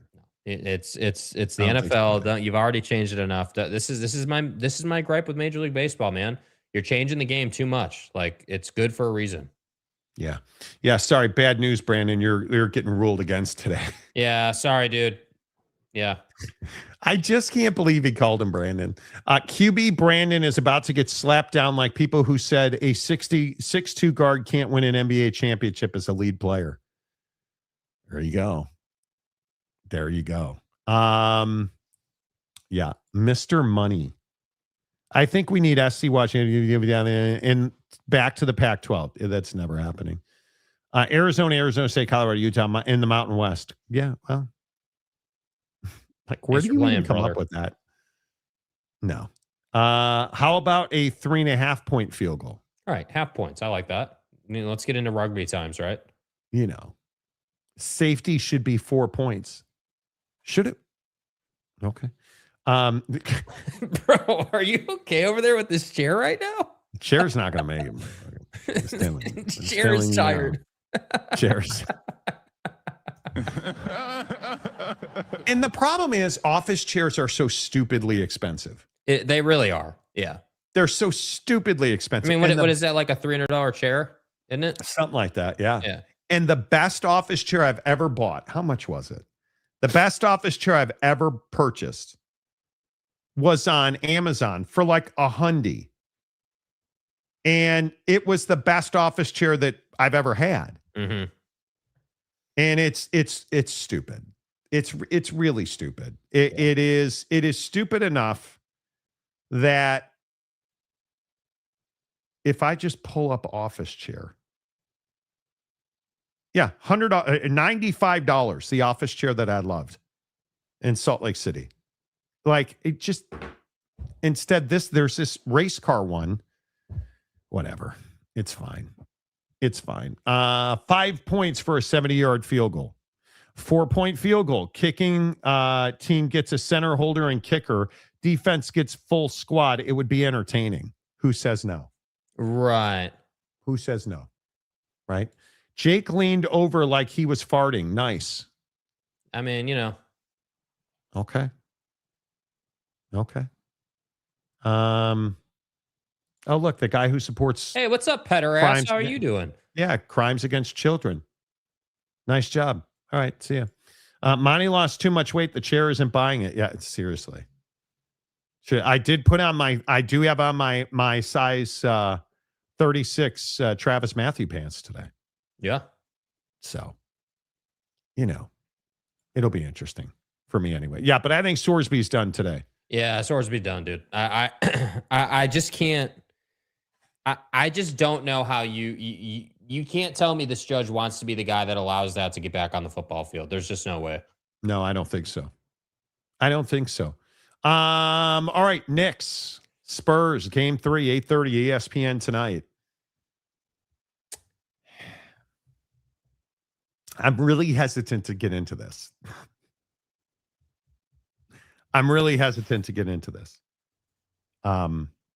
Do you buy that the Knicks are going to win the championship? Number one. because I don't trust them still. Love where they are, just don't trust them yet. Yes, they're a better team. Karl Anthony Towns is balling. And I think everybody getting their throb on over what Mike Brown said about he and Cat. It's a pretty interesting bite. He's a great player. I come in with a plan. Maybe the plan doesn't work. Who adjusts, him or me? Me. I adjust. The adjustment's not enough. You know, every once in a while, we're not on the same page. We talk about it. I adjust again. A little bit better. He's feeling good. We talk about it. Maybe we take a couple of steps backwards because what I did, he doesn't like, which is fine. It's my job as a coach to fit whatever scheme work we have on both sides of the floor to all of our players. And if you're a great player, I got to make a little bit more adjustments, or I got to give a little bit more than you do. And we finally got to a point where he was comfortable, I was comfortable, Jalen was comfortable, OG was comfortable, Mikal was comfortable. And to me, that's what the regular season's about. The regular season is about finding your way so you can get prepared for this time of the year. And there's going to be a lot of ups and downs. And I hope there's adversity.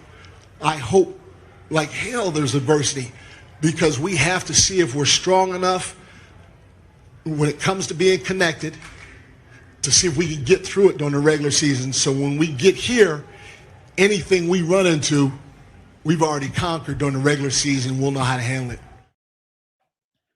Yeah, you're a hack-ass coach who just has found his way into a good situation. Stop. He is not a hack-ass coach, dude. You can't say what he's doing with the Knicks is a hack, dude. No, he's not. I think the Knicks are going to do very well. I think the Knicks are going to win this series. This Trump thing tonight at the Garden is...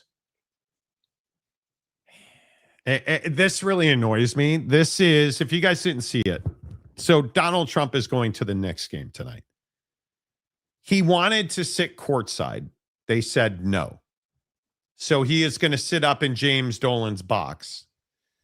As part of the security, the outdoor, like all the fans stand outside of the Garden and watch the game because, well, tickets to get in are about $5,000.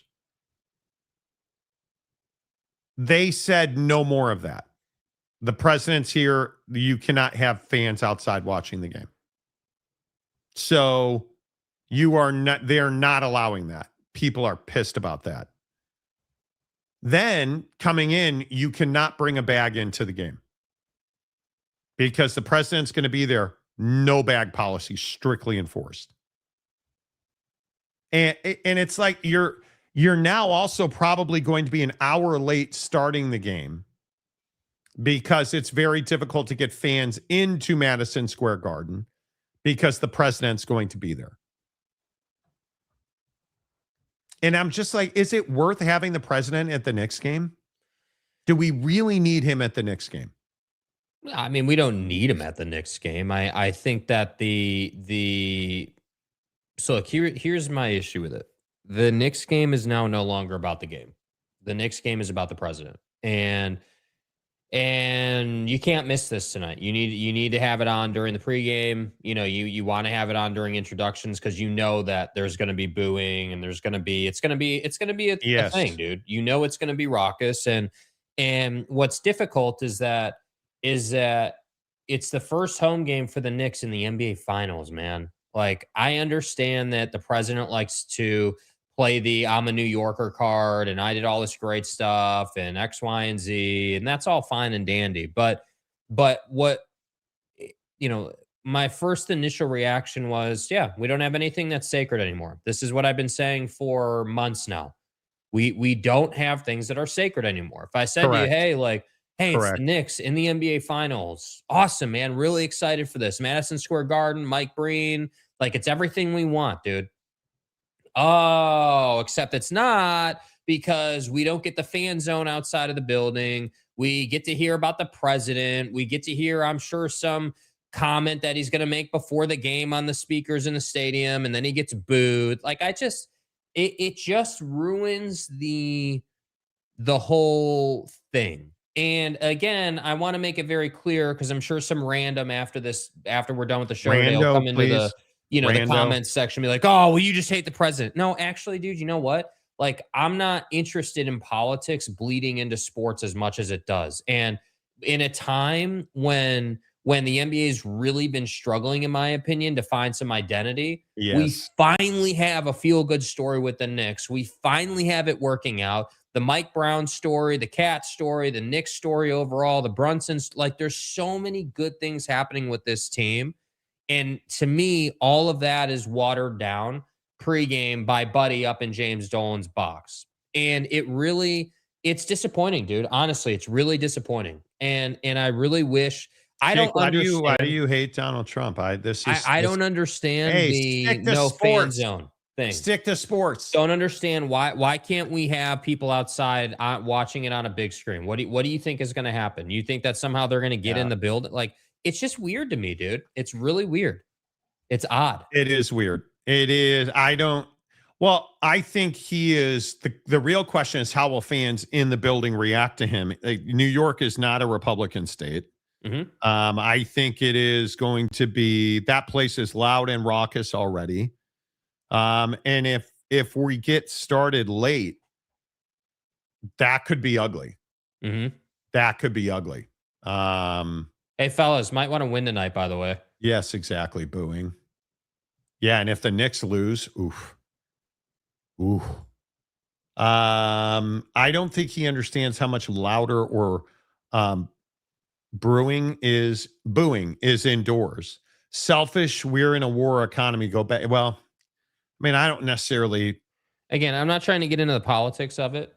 I'm not saying you're wrong, but I just think that to me, like yesterday when we were talking about this on the show, like my big thing here is it's not even about policy or what's happening. Like, yes, you can have that conversation, but as far as this game tonight is concerned, I think this is all about just you're in my opinion, you're ruining Knick fans' experience. And Knick fan, yes, and they are infamous for being on the street saying a bunch of heinous things. I mean, dude, you can go on YouTube and there's 10-minute reels of Knick fan cursing and saying all these, hilarious things on the street. It's kind of a vibe with them, but why ruin it? Why do that? Oh, that's right, because you can and you're selfish and that's who you are. Like, I'm just not, it's just not for me, dude. Yeah. It's not. The fans inside. Fans inside, even though they were all pretty much rich. Because like, would you pay, what would you pay $5,000 to go and see? Not a Knick game. But you don't have an NBA team. I'd pay $5,000 to go to the Masters on Sunday. Absolutely, I would. Yep. No. Would I pay $5,000 to go to a Lakers Game 7? Probably not. Certainly no football game. $5,000's not getting you a good seat at the Super Bowl. And even a good seat at the Super Bowl, the view is not as good as your TV and Magic City Wings. Mm-hmm. Although we would have to ask James about that. Yeah, James, any thought on CNS seating at the Super Bowl? No, any thoughts on CNS seating at Magic City? Another fair question. I don't think there's a sporting event I would pay $5,000 to get into. Yeah. You know how many premium golf courses I could play for $5,000? Mm-hmm. I mean, I'm not having to pay for golf balls right now, but do you know how many boxes of TaylorMade Pro V or TP5X picks would buy me? Are you kidding? 100 boxes? That's wild. I think it's only 100. It is 100 boxes. It's not a lot. Yeah, I'd pay $5,000 for a Dodgers World Series game. Absolutely worth it. Is it? I don't know if it's worth it. Knicks ticks were $10,000, but now they've dropped precipitously. Now they're like $5,000. I was looking this morning before the show started. I don't think there's I wouldn't pay $5,000 for any single sporting event. Mm-hmm. I don't think I would. I just, that would, Notre Dame, I don't think I'd pay $5,000 for Notre Dame. It'd be in a courtside seat in an NBA game. And I don't think I would I don't think I'd pay it. What would I pay $5,000 to go and see? I don't think I would. I'd want to go on a trip with my wife for $5,000. Mm-hmm. If I was spending $5,000 on something, I'd want to go somewhere and do something with my wife. Go to Europe, go to Japan. There you go. I'd want my wife to show me around Japan, show me around Tokyo for $5,000. Yeah. Right. There's so many other things I could do. Do you know how many pairs of Travis Matthew golf shorts I could buy for $5,000? Like 3. Are you kidding me? I've been a rich man and I have been a poor man. And I choose Travis Matthew every time. I mean, am I being a red ass about that? No, I mean, I don't think you're being a red ass. I for the most part, I wouldn't spend $5,000 to go to a sporting event. I wouldn't. But I think what you're paying for, like tonight, I wouldn't be paying that much to go to this particular game. Right. There has to be a championship on the line in that game. So it has to be like a game 7 or Sunday at a golf tournament or there has to be, somebody has to be winning something that day. Number one is the first criteria, in my opinion. Yeah, the criteria and stuff. That's right as rain and whatnot. Chelsea Football Club in a Premier League final. Right. So like that's a good example, so that to me is the first criteria. The second criteria is obviously location and who we're talking about. So Cubs, Wrigley Field, Game 7 World Series on the line. Yeah, I'm probably paying for that, dude. Ball games in person are elite. Love it. But other than that, I mean, I there's not a ton of them that I would go to. Like, I'm not probably gonna, even if I had the money to spend $10,000 on courtside seats for regular season game, I'm not doing that. I'm just not that interested in that, in doing that. You don't like the NBA anymore, though, but there was a time where you would have. I don't know, dude. 10 is still, I mean, it better be like a primo mat. Like right now, honestly, who would you pay that much to go and see in the NBA? Really? Like, I'm probably nobody right now. Yeah, like that's my point. Like, yes, was there a time when Bron was in his prime or Kobe or whoever? Like, yeah, like at that time, but now, like, probably not, dude. I'm not invested in VW or I'm not on BDM's level of fandom with that crap. Like, you know what I mean? Like that, but that's why I say Sunday at the Masters at Augusta National, if it's especially, and obviously you don't get this choice. You got to get the tickets way ahead of time and everything. But if you were fortunate enough to be at Augusta on Sunday and you had a big time leaderboard, bro, I would love to see that play out in person. Would love to see that. Absolutely. Not for $5,000. Not for $5,000. That'd be tough. Would BDM pay $5,000 to see Victor Wembanyama Bro would put his life savings choke in the NBA Finals? Hold on. Yellow. What the heck? Hang on, mother of all things Christ. Life is winning. Thank you. Hey, no shirt. For reminding me it's 2-0. But let me tell you something. Brother. You talk about all these conspiracy theories, but you're not there to know it's the most unbelievable conspiracy theory in the history of the world. Brother. What happens July 4th, 2026? It's the 250th birthday of the greatest country in the world. That's what it is, Timothy. And they cannot have a French phenom win a championship on the 250th anniversary of America. Oh, I thought bro was about to make an Alamo reference. So they are sabotaging Victor Wembanyama. But let me tell you something, Timothy. Karma comes back. And yes, I'm in the go down with the Victor ship.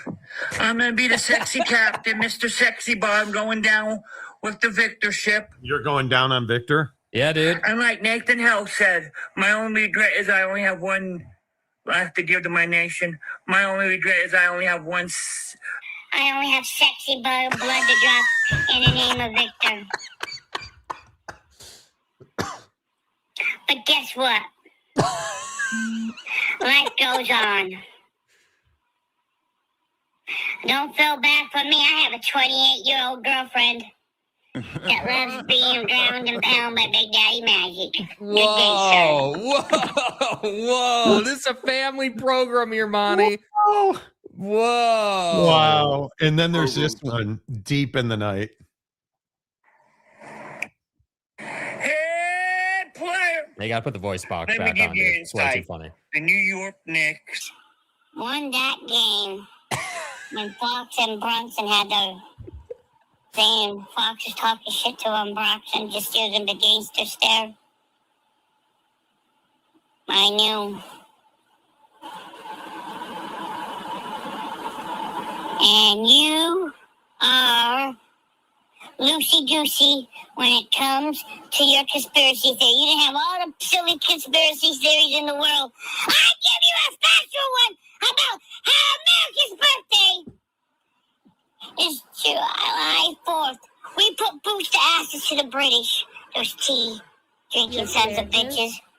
In 1776, they're not going to let a French Superman win an NBA title. And you do not want to listen to facts. Loser. Good day, sir.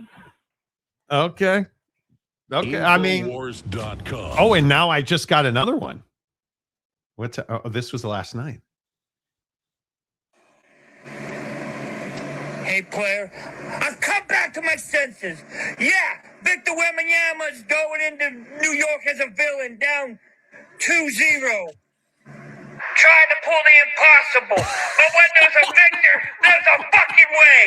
And I want to bet you right now, if the Spurs pull this off, you have to go to the city council in Seattle and request that Scoot Henderson wears a bag over his head when he plays when the Sonics come back to being a team. And if Victor pulls off the upset of the year, which he will, you have to do that. You have to buy me a Victor Wembanyama sweatshirt, Monty. I'm sure, dude. I am sure. Do you like pity BDM? I don't pity him. I mean, he's clearly fine, but I'm certainly not going to be on the grass that dude is ingesting. Yeah, you won't find me ingesting that. Sorry, dude. He never ceases to amaze me. Yeah, bro. Yeah, bro is right. always Let me tell on you his, something, yeah. brother. You know, like, dude is always on it. Brother. He totally is always on it. Ryan Duffy, no one shoots live content at Taco Bell is spending $5,000 on anything. Yeah, That's bro exactly spent right. $5 on that. I spent $5,000 on the basketball tourney at Baja Mar. $200 for game tickets and the rest at the tables, golf, and food. Exactly. There you go. See, when are that's we what going I to mean. play golf together, Ryan? Come on, man. You know. Brandon Butler, by the way, the new seating at Magic City that James suggested is blocking my view of the mountains. You know. It's all relative to your bank account. If you have Bezos or Chalamet type money, then $10,000 isn't a lot, but I ain't taking a second mortgage for any sporting event. Not happening. Big Daddy Psychopath Comic. Exactly right. Glad to see BDM acting like Alex Jones with his own conspiracy theories. Dude, seriously. Infowars.com. Infowars.com is It's tomorrow's news yeah, today. Somehow that video with the higher voice is easier to understand. Hey, man. You know. Kanye, DOD won't allow BYU in the Super League because they're not true Christians. Oh, Department of Defense. Yeah. Yeah. Yeah. You know. I've never wanted a sweep in the finals. Dude, so seriously, just to see the reaction, it would be incredible. Oh, Not only from Nick Fan, but from BDM, dude. The Big Daddy Magic crash out would be incredible. But listen, did he choke? Did Victor Wembanyama choke? Yes, no question about it. I Yes. think so. Yes, you don't do as bad as he did down the stretch there and miss multiple open looks and layups. And I mean, literally, like, no exaggeration, bro was building a brick wall out there and couldn't see one fall. And Brunson was doing what he did, and OG was doing what he did, and that's just what it is. Yeah, I don't Paul didn't go in the hoop. I don't know, man. I think it's really interesting that people are so hard on him. But it's part of it, dude. This is what I mean. The only expectation is to win the championship. You are there ahead of schedule by most people's estimations and standards. You are ahead of schedule. Great, that's awesome. But then you get there and you didn't, like, you're not performing. So the series is hardly over. I disagree with all Knick fans and anyone saying that this series is over and the Knicks are firmly in control. Yes, they won 2 on the road. Yes, they did. But if you take a dump tonight and you look terrible tonight and they come out and beat you by 10 at your place, we got a series on our hands here. And we are, just so we're all on the same page. Yes, he choked. But on the other side of that coin, and this is what should terrify Knick fan, you are half of those going in from losing that ball game. You would have lost that game if he's 40% on any of those shots. That's what I'm trying to tell Knick fan, dude. Yes, you're the better team, but you are not far away from losing to this team. That's my point. So if you win tonight, the series is over. You lose tonight, now I think you got a fight on your hands, and we got a long series. I don't think you're gonna. I don't. The Spurs will not lay down. The Spurs are going to come out fighting for their life, in my opinion, because they are fighting for their life. This is literally the series. Yeah, I agree. I think this is going to be a great series. I think it is. I think this is going to be a great series. Yeah, and we just have to see what that looks like. And I don't think there will in any way, shape, or form. It's not going to be a sweep or anything, but I think the Knicks will win. Karl Anthony Towns is playing out of his mind. Yeah. I mean, yes, it's as simple as that. Suffered a large corneal abrasion over the weekend. So just going to be a listener for a bit. Dude, what the hell did you do? Dude? What? Did you put in your eye? Bro. Did you? Macaque. Did you get some pink eye? Did you get some fart pillow? What happened? Bro, did you just go Costas pillow on this thing? Yeah. What do you, a large corneal abrasion? Does that, that's gnarly, bro. That's gnarly. That sounds uncomfortable. Come on, Jake. Essentially, nobody down to 0 has really ever come back 2-0. Yeah. Especially if they lost you at home in the NBA. Yeah, you lost the first 2 at home. Good luck. Yeah, Good luck. I don't know, dude. I'm just telling you, man. It's not over yet. Wemby is on the Shaq and Penny timeline, 3rd year, and then gets traded to Lakers. I'm here for it. Yeah. I'm here for it. Bryce Martin. Bryce. So, dude. Any guy, where thoughts you on been? Your boy running his mouth? Any thoughts on that? Who's his boy? Odie Campbell. Okay. Not Victor's best game, but considering they had a chance at the end means the Knicks have got to. Brunson was Agreed with so that. inconsistent. Yeah, but he did what he had to do. So I was going to say the problem is he played terrible, and they still won the game. Yeah, that's a little. You can see the inexperience and the struggle that it is for the Spurs. By the way, you were up 13 in game 2 and still lost. Just want to point that out. And then went on that huge run and still lost. Yeah, which is brutal. Spurs aren't training Wembanyama, dude. I hope they don't. I would love to see him be an lifelong Spur. For sure. I'm sitting here light and healthy. Just got my colonoscopy. Man, do I feel clean. Oh, my God. Bro, how'd the prep go? I don't need a colonoscopy. I'm just going to eat a pound of cherries. You know.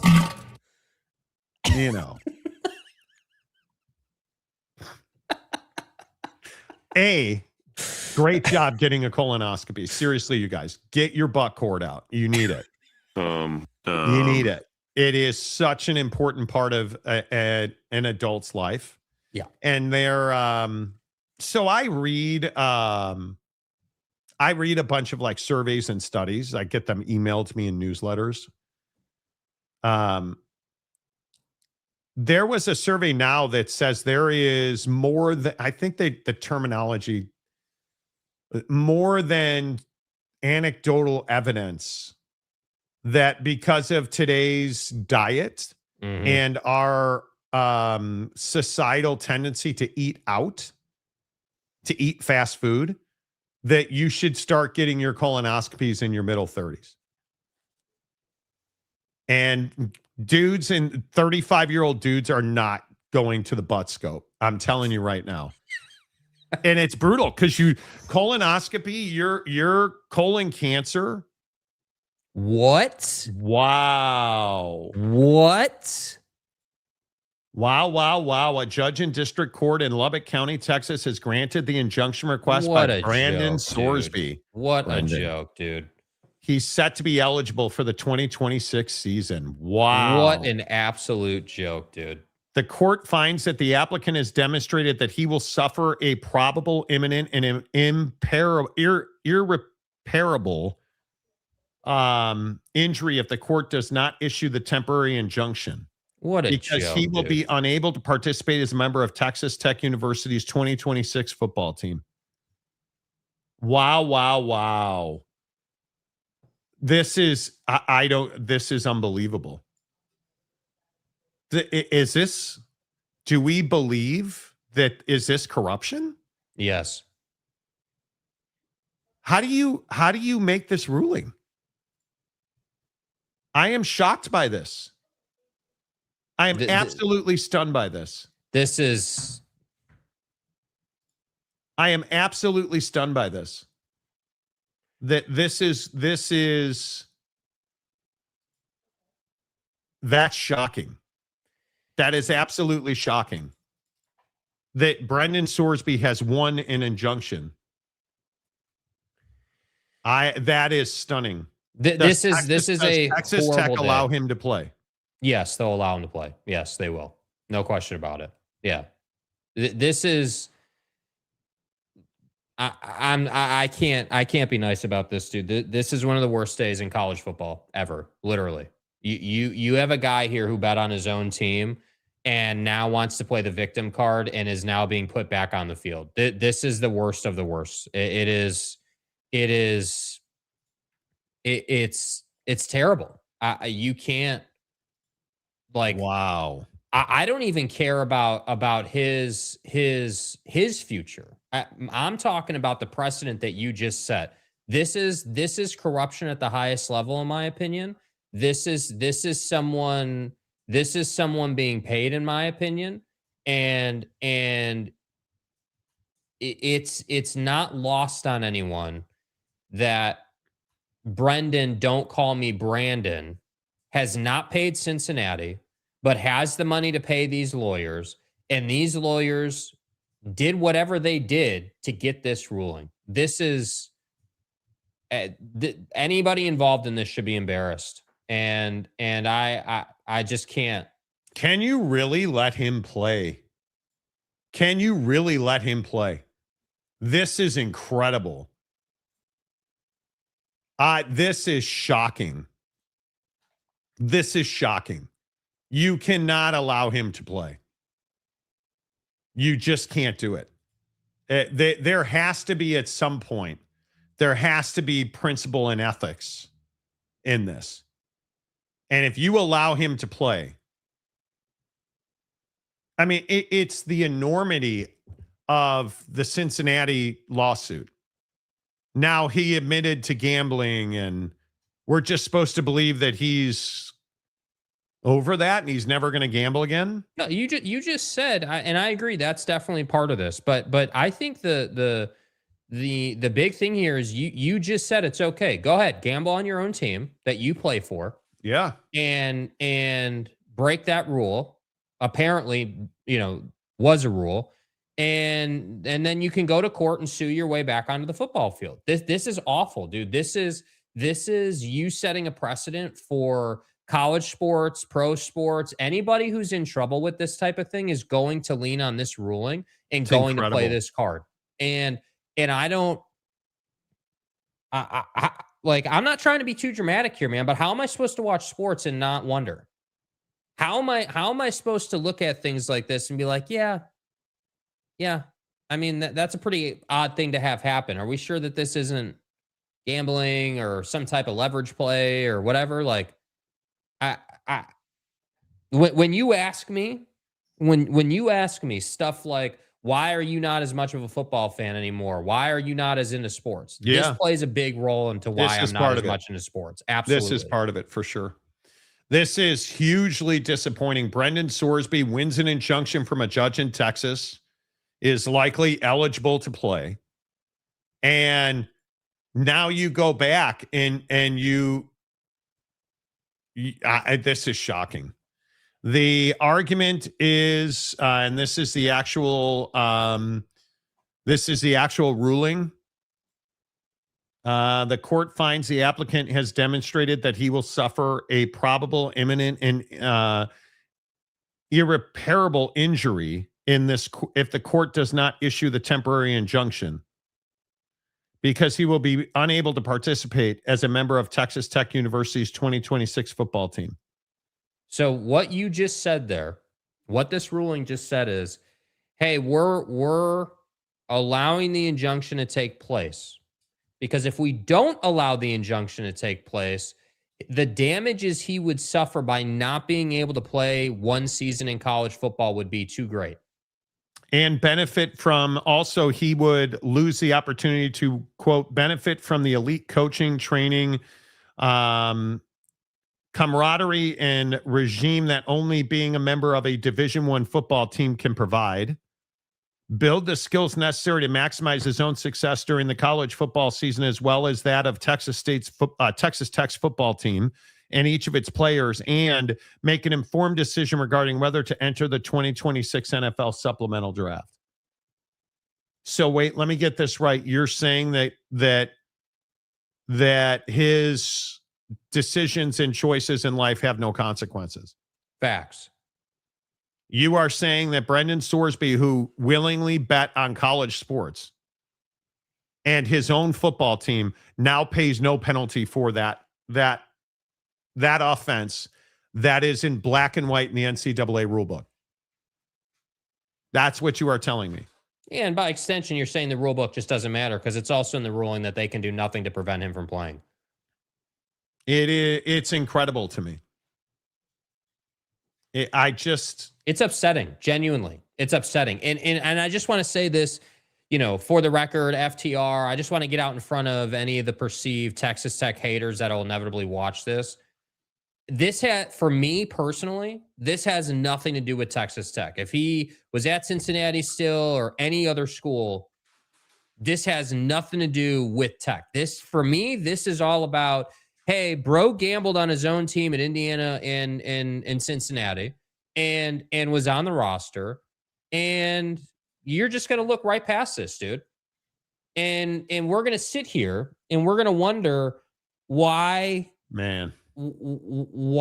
there's concerns around the integrity of the game. So let me get this right. Just to review. Now I got to worry about college football. I got to worry about Major League Baseball with Shohei Ohtani and Ippei, because I don't buy that was Shohei being a victim. I got to worry about the NBA with Porter's brother. Now he's out of the game, but we all know that's going on. We know the mob story, the mafia story with Chauncey Billups and all them. So we know what's going on in the NBA. What's the only sport we know we don't have factual evidence for? Well, the NFL, right? So the NFL is the only one that's partnered with gambling companies that hasn't had a saga like this yet. how am I supposed to sit here and be like, yeah, man, like it's perfectly pure. We have no problems. If Texas Tech allows him to play, I will crush them all season. Yeah. You are disgusting. If you allow him to play, you have no morals and you have no ethics. If you allow him to play a single snap. And I don't care. I believe part of this ruling says he's not eligible to play in the first 2 games. Who cares? Was it Oregon State and I want to say it's Abilene. Who cares? My mom could quarterback you to wins in those games. Right? And she's a hoe. My point is, if Brendan Sorsby plays, I will, not that I have much respect for Cody Campbell, but this is ridiculous. It's embarrassing, dude. Yeah, honestly. It's ridiculous. Fine Texas Tech $100 million for every game Prize Picks Sorsby is on the roster for. They can't. Yeah, you know what the part other of thing this is, ruling says that they cannot in any way be punitive about this ruling. Nothing they can do. Yeah, you know the other thing? This will get adjudicated on the football field if he plays. Other teams will go after him. You can count on that. I guarantee you that will take place at some point this season if he plays. That will happen. That is so disappointing.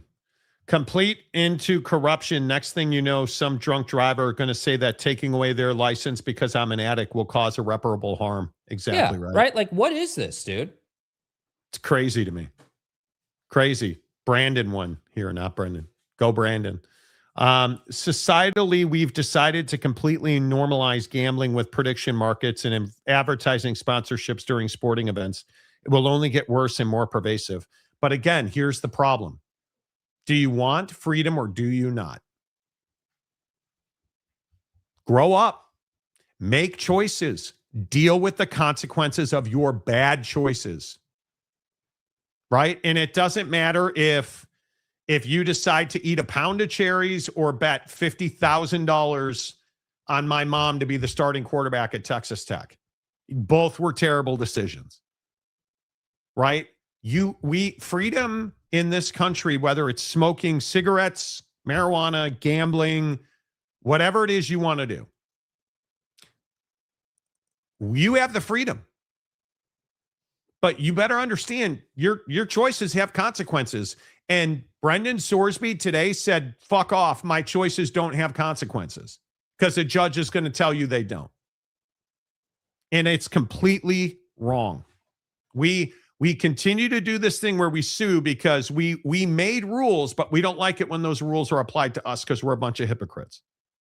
So this guy not only didn't abide by his contract at Cincinnati, he didn't abide by rules and ethics at Indiana. Then he went to Cincinnati and didn't pay his buyout. Now he's at Texas Tech, again, breaking the same rules and ethics. This guy's broken rules of morality and ethics throughout his entire college football career, and you just codified those decisions by placing this injunction. It's absolutely ridiculous. Yeah. And now all of a sudden, Texas Tech fan, I guarantee you today will be like, well, yeah, he didn't gamble. What do you mean? His gambling, please. It's so ridiculous to me. Abilene Christian and Oregon State. Correct. I think the NHL has mostly avoided scandal. I believe they have. I don't think anybody avoids it altogether.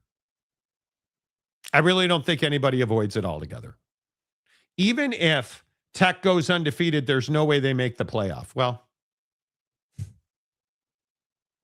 what are you going to do? Keep them out now? Why put the committee in that situation, dude? This is so disgusting to me. This is such a bad ruling. Oh, nobody watches the NHL? You haven't checked their ratings, have you? They're in the middle of a renaissance. What are you talking about? What a dumb take, dude. What do you mean? Sports just lost the last sliver of credibility. It's all corrupt. Yep. All corrupt. It's all corrupt. So we have criminals in public office. We can now legally gamble on our team when we play on that team. What's next? Yeah. You know, what do we want to make legal next? I am amazed by it. I don't even know. I am so surprised by that. I am so surprised by that. What do you even say about that? How do you justify putting this kid on the field? Paycheck. How do you justify this? Honest to goodness. Yeah. I mean, if you're the NCAA, how do you not go appeal this? Like, I mean, I guess you will, but I don't know, man. I am stunned. I am rarely stunned by things. I thought this was the biggest slam dunk ever. This has to be corruption. Has to be. And I hate saying that, but it has to be corruption. So can the NCAA invalidate their wins? No, they cannot. This injunction straight up says they can take no punitive action.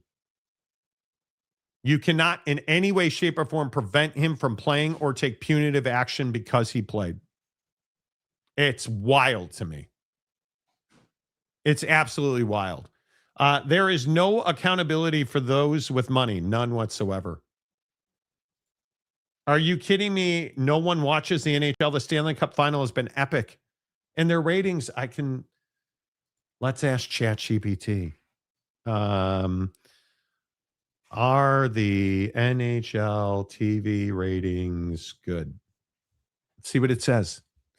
The NHL is, honestly, the word is renaissance. The NHL TV ratings have been spectacular. I mean, the regular season averaged 546,000 viewers per game, up 25% year over year. On ESPN, they averaged 760,000 viewers. The first round of the Stanley Cup playoffs averaged 1.2 million viewers, up 70%. Game one of the Stanley Cup final averaged 4.8 million viewers on ABC. Nah, nobody watches that. Nobody. 4.8 million. Peanuts. Are you kidding me? Are you kidding me? Yeah, I don't get it either. I don't think that ruling I'm telling you, it's clear, dude. Yeah. The obvious is no longer so obvious. No, it's not. No, it is not. No, it is not. NCAA will appeal, but the appeals court is 4 judges, all of whom are Texas Tech judges. Bad luck. Well, hammer home the corruption. Man, you know what? At some point, what? Remember the lady who was like, "Stop the madness." Mm-hmm. The fitness lady who was like, "Hey, fat ass, stop the madness." Where is she? I need her to start yelling, "Stop the madness." Every day I need that lady to go stand with a bullhorn and yell that in this country. This is wild to me. There is nothing sacred left. I'm just going to keep saying it. Yeah, wow. I am shocked. I'm absolutely shocked. The NCAA will appeal. I don't know how long that'll take, but. Long enough, I guess. I don't know, dude. It's terrible. Yeah. It's awful. It's the worst of the worst, man. It really is. It is. This is really, really, really bad for college sports. And I don't even think I don't even think I'm exaggerating that. No, you're not. It is. Yeah, I don't know. Yeah, the judge getting paid from. I don't know if it is. I'm just stunned. I'm sitting here like trying to think. When have we seen a ruling where we're like, yeah, it doesn't. He robbed a bank, but if we don't give him that money.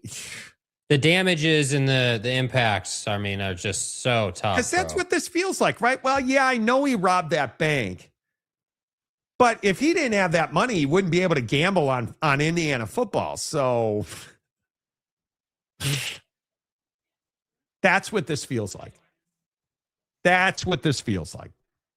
And I don't know. Maybe I'm exaggerating now. I don't maybe think I'm making you are, too dude. much of I really don't think you are. I like the precedent that this set, dude, the unintended consequences of this are profound and everlasting. You are not going to overcome this, man.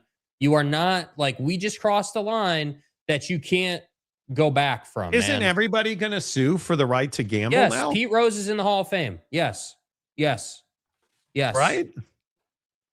Yeah, no kidding, Bryce. What a day to come back to the show. Where have you been? You know, it's common sense, yeah. Reminiscent of the Michigan nonsense. It head shaking. Head shaking. It just, whew, I don't, and I, yeah, I have to hope that common sense at Texas Tech prevails. Maybe I'm just, aren't you hoping they're like, damn, he won his appeal? Yeah, we can't let him play.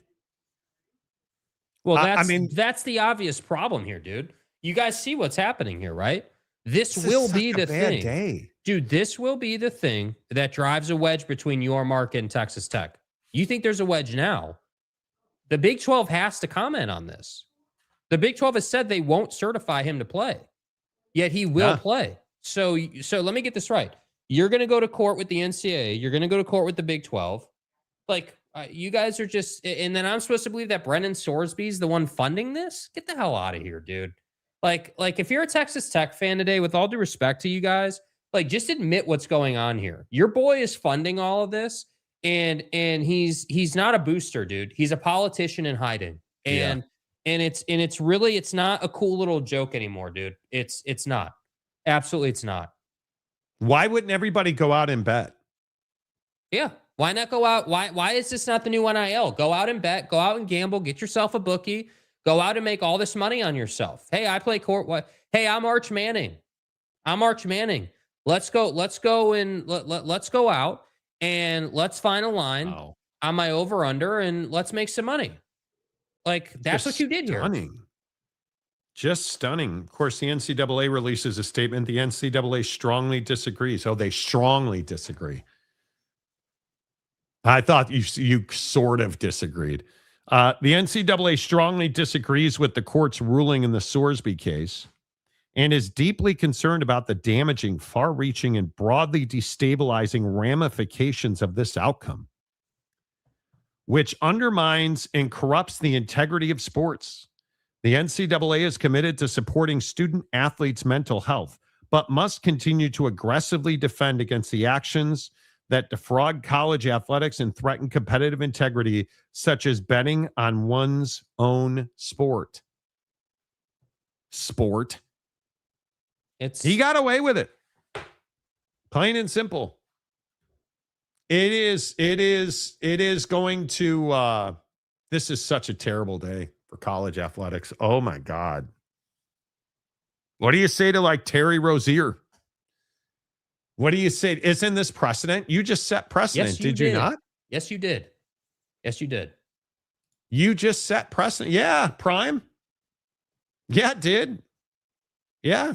Anthony Eason, no, Monty, you're not exaggerating. It's a terrible day for college athletics if this holds up. Yeah. Dude count by Jake, plus minus 12.5. Yeah. I'm being serious. I'm being dead ass serious. Like, it's not, talking about college football is not what it once was anymore. I mean, this is like, we did segments on this show about over-unders and who's got, locks, and how am I supposed to in good conscience talk about that stuff now? How am I supposed to be like, oh yeah, man, wow, dude, gosh, Jaden Craig is a complete ass on the football field, but man, his ability to make money on his own lines is really good. So let's take What's the Sorsby index say about Jaden Craig? Right? Like, it's ridiculous, man. Like, I don't know. I don't know, dude. I'm genuinely pissed about it. It's super upsetting. It's not okay. It's not. And I don't know. I'm not.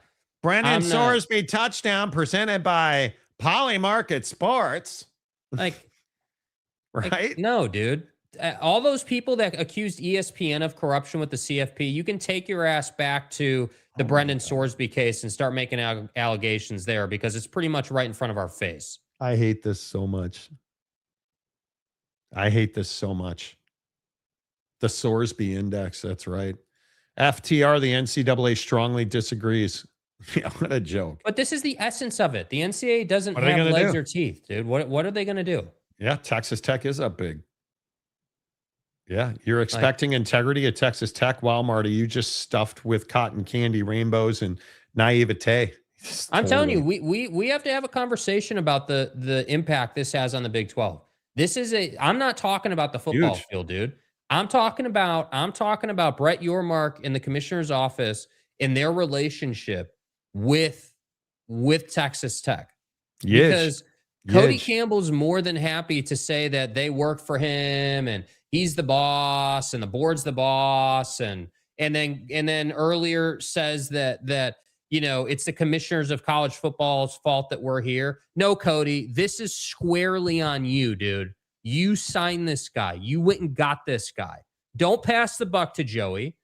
Joey wasn't out here, being the only one saying you should go and get him. You guys wanted Sam Levitt. You guys aren't good enough to get Sam Levitt. You weren't willing to pay to get Sam Levitt, or he didn't want to play for you, which I don't blame him at this point.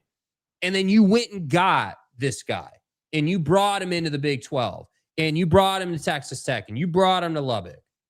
Like, I'm tired of the excuses in the deflecting. You guys did this to yourself, and you made this possible. That's as simple as it is. Yeah. I don't even know. Just reading this ruling again, it's stunning. It is absolutely stunning. I don't, man, he bet on Indiana football. And if you're in the NFL, by the way, and you sign this guy, you're part of the problem. Just want to point that out. Yeah, I'm really surprised by it. I'm really, really surprised. Yeah, I'm all in. I'm naive. I'm foolish. I'm not the brightest bulb in the bunch. 100% all of it. But I'm really surprised that they did that. I'm really surprised by it. Yeah. Don't believe your lying eyes. Yeah. I'm stunned by it. Speaking of colonoscopies, Brendan Sorsby ruled eligible. I didn't think I'd be more pissed about this than I was about the Michigan thing, and I'm more pissed about this than I was that. Is there no rule that is sacred anymore? No, there's not. There's not. And does this not make you move towards a super league and a new entity? You cannot tell me that guys like Petiti and Sankey and Yormark and Jim Phillips, you can't tell me they co-signed this decision. That is shock. I agree with you. We need to hear from Brett Yormark on this, because this could very well be the day that the NCAA dies. Yeah. I think it is. I think it is, because now if you can win stuff like this, you can pretty much do anything you want to do. But if you guys think about it, the last year, we've done the whole go to pro and come back and eligibility stuff, right? And the eligibility thing wasn't as big a deal because it was just a couple of players. It wasn't like this was, hundreds of players or wide reaching, or, you basically had Bediako, and Chambliss and a handful of other guys, and that was about it. But this is totally different. This is, I don't want to know I don't want to know the numbers on how many student athletes already gamble, let alone how many will now gamble. Because if this guy, because I don't believe his sob story at all, even a little bit. There is a day in your life, Brendan, don't call me Brandon Sorsby, where you chose to start gambling. Every gambling addict has a day in their life where they said, yeah, you know what? This seems fun. Let's do this. And then you turned into an addict when you realized you couldn't control yourself anymore. Yes. So we're at a point now where I'm like, well, this is starting quarterback at Texas Tech now. How many third string defensive linemen that you don't know the name of sitting on some random ass roster are doing this and have made millions? with the inside information they have. This is members of Congress stock trading, right? This is the worst of the worst. This is you in a position of influence in terms of information, taking positions and profiting, which is supposed to be illegal, but it's not. So I don't know, dude. I just think I think that you're not wrong. You are. I couldn't agree more. This is the day the NCAA died, and this is the day that I will always reference in future shows or whenever I talk to someone about college football as the day where I'm like, yeah, you remember June 8th of 2026 at whatever it was, 9:30 Central. Yeah, that's the day that college football is no longer college football anymore. You want to talk about, oh, well, Greg Sankey's ruining college football and, private equity. No. Texas Tech and Brendan, don't call me Brandon, are the ones that ruin this for everybody. Yeah. Kessler, he can write his own ticket now if he couldn't already. My God. Is that the guy the NCAA is just terrorized of? The Reaper. Unbelievable. We went from a permanent ban to a 2-game suspension. And they're only doing recommended. That's the incredible part. That was their ask for discipline. That's what they said was fair. Yeah, Jay. We don't know who's legit and who's not. Because now you have nothing to fear. You can gamble on football. You have nothing to fear. You can gamble on college basketball. Nothing to fear. Texas Tech might get into the ACC after this win. Maybe. Does Yormark have any way to block him from playing with this injunction? I think this probably precludes him from doing that. Well, the question is, what is the reaction of all the other schools in the conference? If you're in the Big 12, because here's the deal. If everybody else in the Big 12 is fine with this, Yormark has no legs. Yormark has no position to operate from. Yeah. If more than 50% of the league is not okay with this and they have an issue with it, then you will see a lot of fight out of the commissioner's office. Guaranteed. I'm shocked by this. Yeah, who's to say the refs don't get in on this action and start betting? Yeah, that's what I'm saying, dude. We already have concerns in the NBA about this. Certainly in the NFL. It's wild. You could literally bet on this outcome and the odds were basically 50-50. I think this outcome was known months ago. It's insane. If you're Emmanuel Clase, are you not suing your way back into Major League Baseball? I think you're probably trying. Here's precedent for you. I'm irreparably harmed. Yeah. Right? Hey, I'm Trevor Bauer.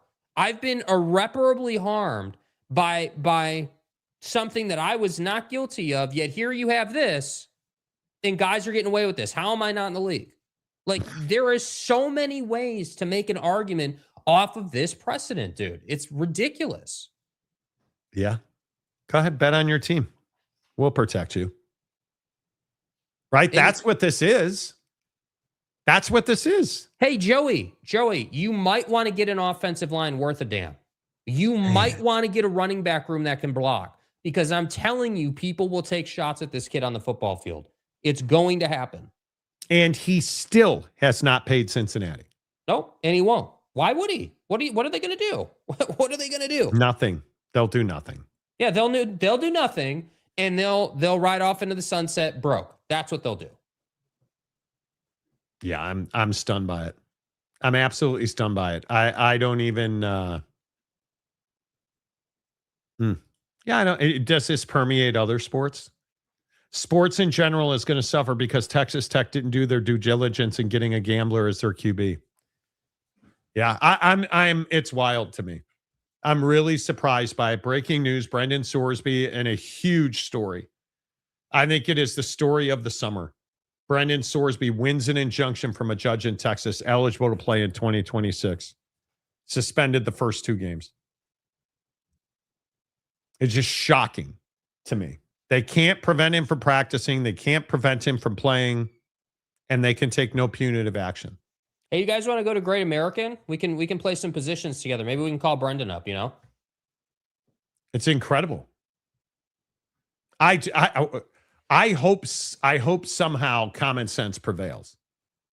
I doubt it because it's Texas Tech and they seem to enjoy this, reveling. But we'll see. Is what it is. I'm stunned by it. Yeah. I'm stunned by it. So is what it is. Jake, do you have a prediction on tonight's game? Game 3. Knicks Spurs 8:30 ESPN and Spurs ABC. by 5 in overtime. I think Spurs will win tonight. Okay. And real quick, you're watching the Pat McAfee broadcast, right? What a joke, dude. We can talk about it more tomorrow, but why do we need Pat McAfee infecting us in every sport, dude? Why? You hate him so much. That's what I mean, dude. What do I have to look forward to? Can't even look forward to the Knick game because of what's going on there tonight. The Supercast with Pat McAfee and company on college It's not football super. but it makes sense. It makes sense. Pat McAfee sitting courtside at Madison Square Garden, calling an NBA game on an alternate feed makes no sense to me. No. He's terrible on basketball. He's really terrible on anything that's not football. But, it is what it is. All right. So wait, I'm sorry. What'd you say your prediction was? I think the Spurs will win this game by 5, and I think it'll go to overtime. Really? Mm-hmm. I'm going to say Knicks by 7. And I think Jalen Brunson and OG are going to cook. And because I think OG Anunoby dunking on Victor Wembanyama the other night was incredible. I don't think this has anything to do with the Knicks tonight, dude. This has everything to do with Victor. I think his performance or lack thereof will decide the opportunities that the Knicks get. If he's going to miss shots like that and continue to miss shots like that and not perform, then yeah, the Knicks will run away with this. But I still am not at a point, even down 2-0, where I'm like, dude, this guy is just going to keep bricking and keep being terrible. And if he is, then obviously I'll change my tune tomorrow. But I can't buy that this guy, at his size and his ability, just will continue to have bad game after bad game. At some point, he will show up. At some point. You guys should have read the tea leaves. You don't hire the attorney Sorsby did and not expect this outcome. The whining about this is glorious. Okay. I'm going to guess you're a Texas Tech fan. I have no idea. But the idea that this is somehow fine and that there's whining. He hired an attorney who literally, not figuratively or descriptively or of my opinion, doesn't know his name. So I was very happy to have this day in court for Brandon. He doesn't know his name. And we're whining about this. Okay. That's fine. That's fine. Last one. The Garden environment is going to be worth 5. But here's my question. Doesn't Victor play up in that moment? Has to. Because he choked it bad in game 2. Mm-hmm. And you can say a lot of things about Victor. That dude is a baller. He's a competitor, a fierce competitor. And the Garden tends to bring it out of you. The Garden tends to... Listen, if you're Victor Wembanyama tonight, your whole mission is to go to the basket. If you see him settling for threes, he's in the wrong mindset.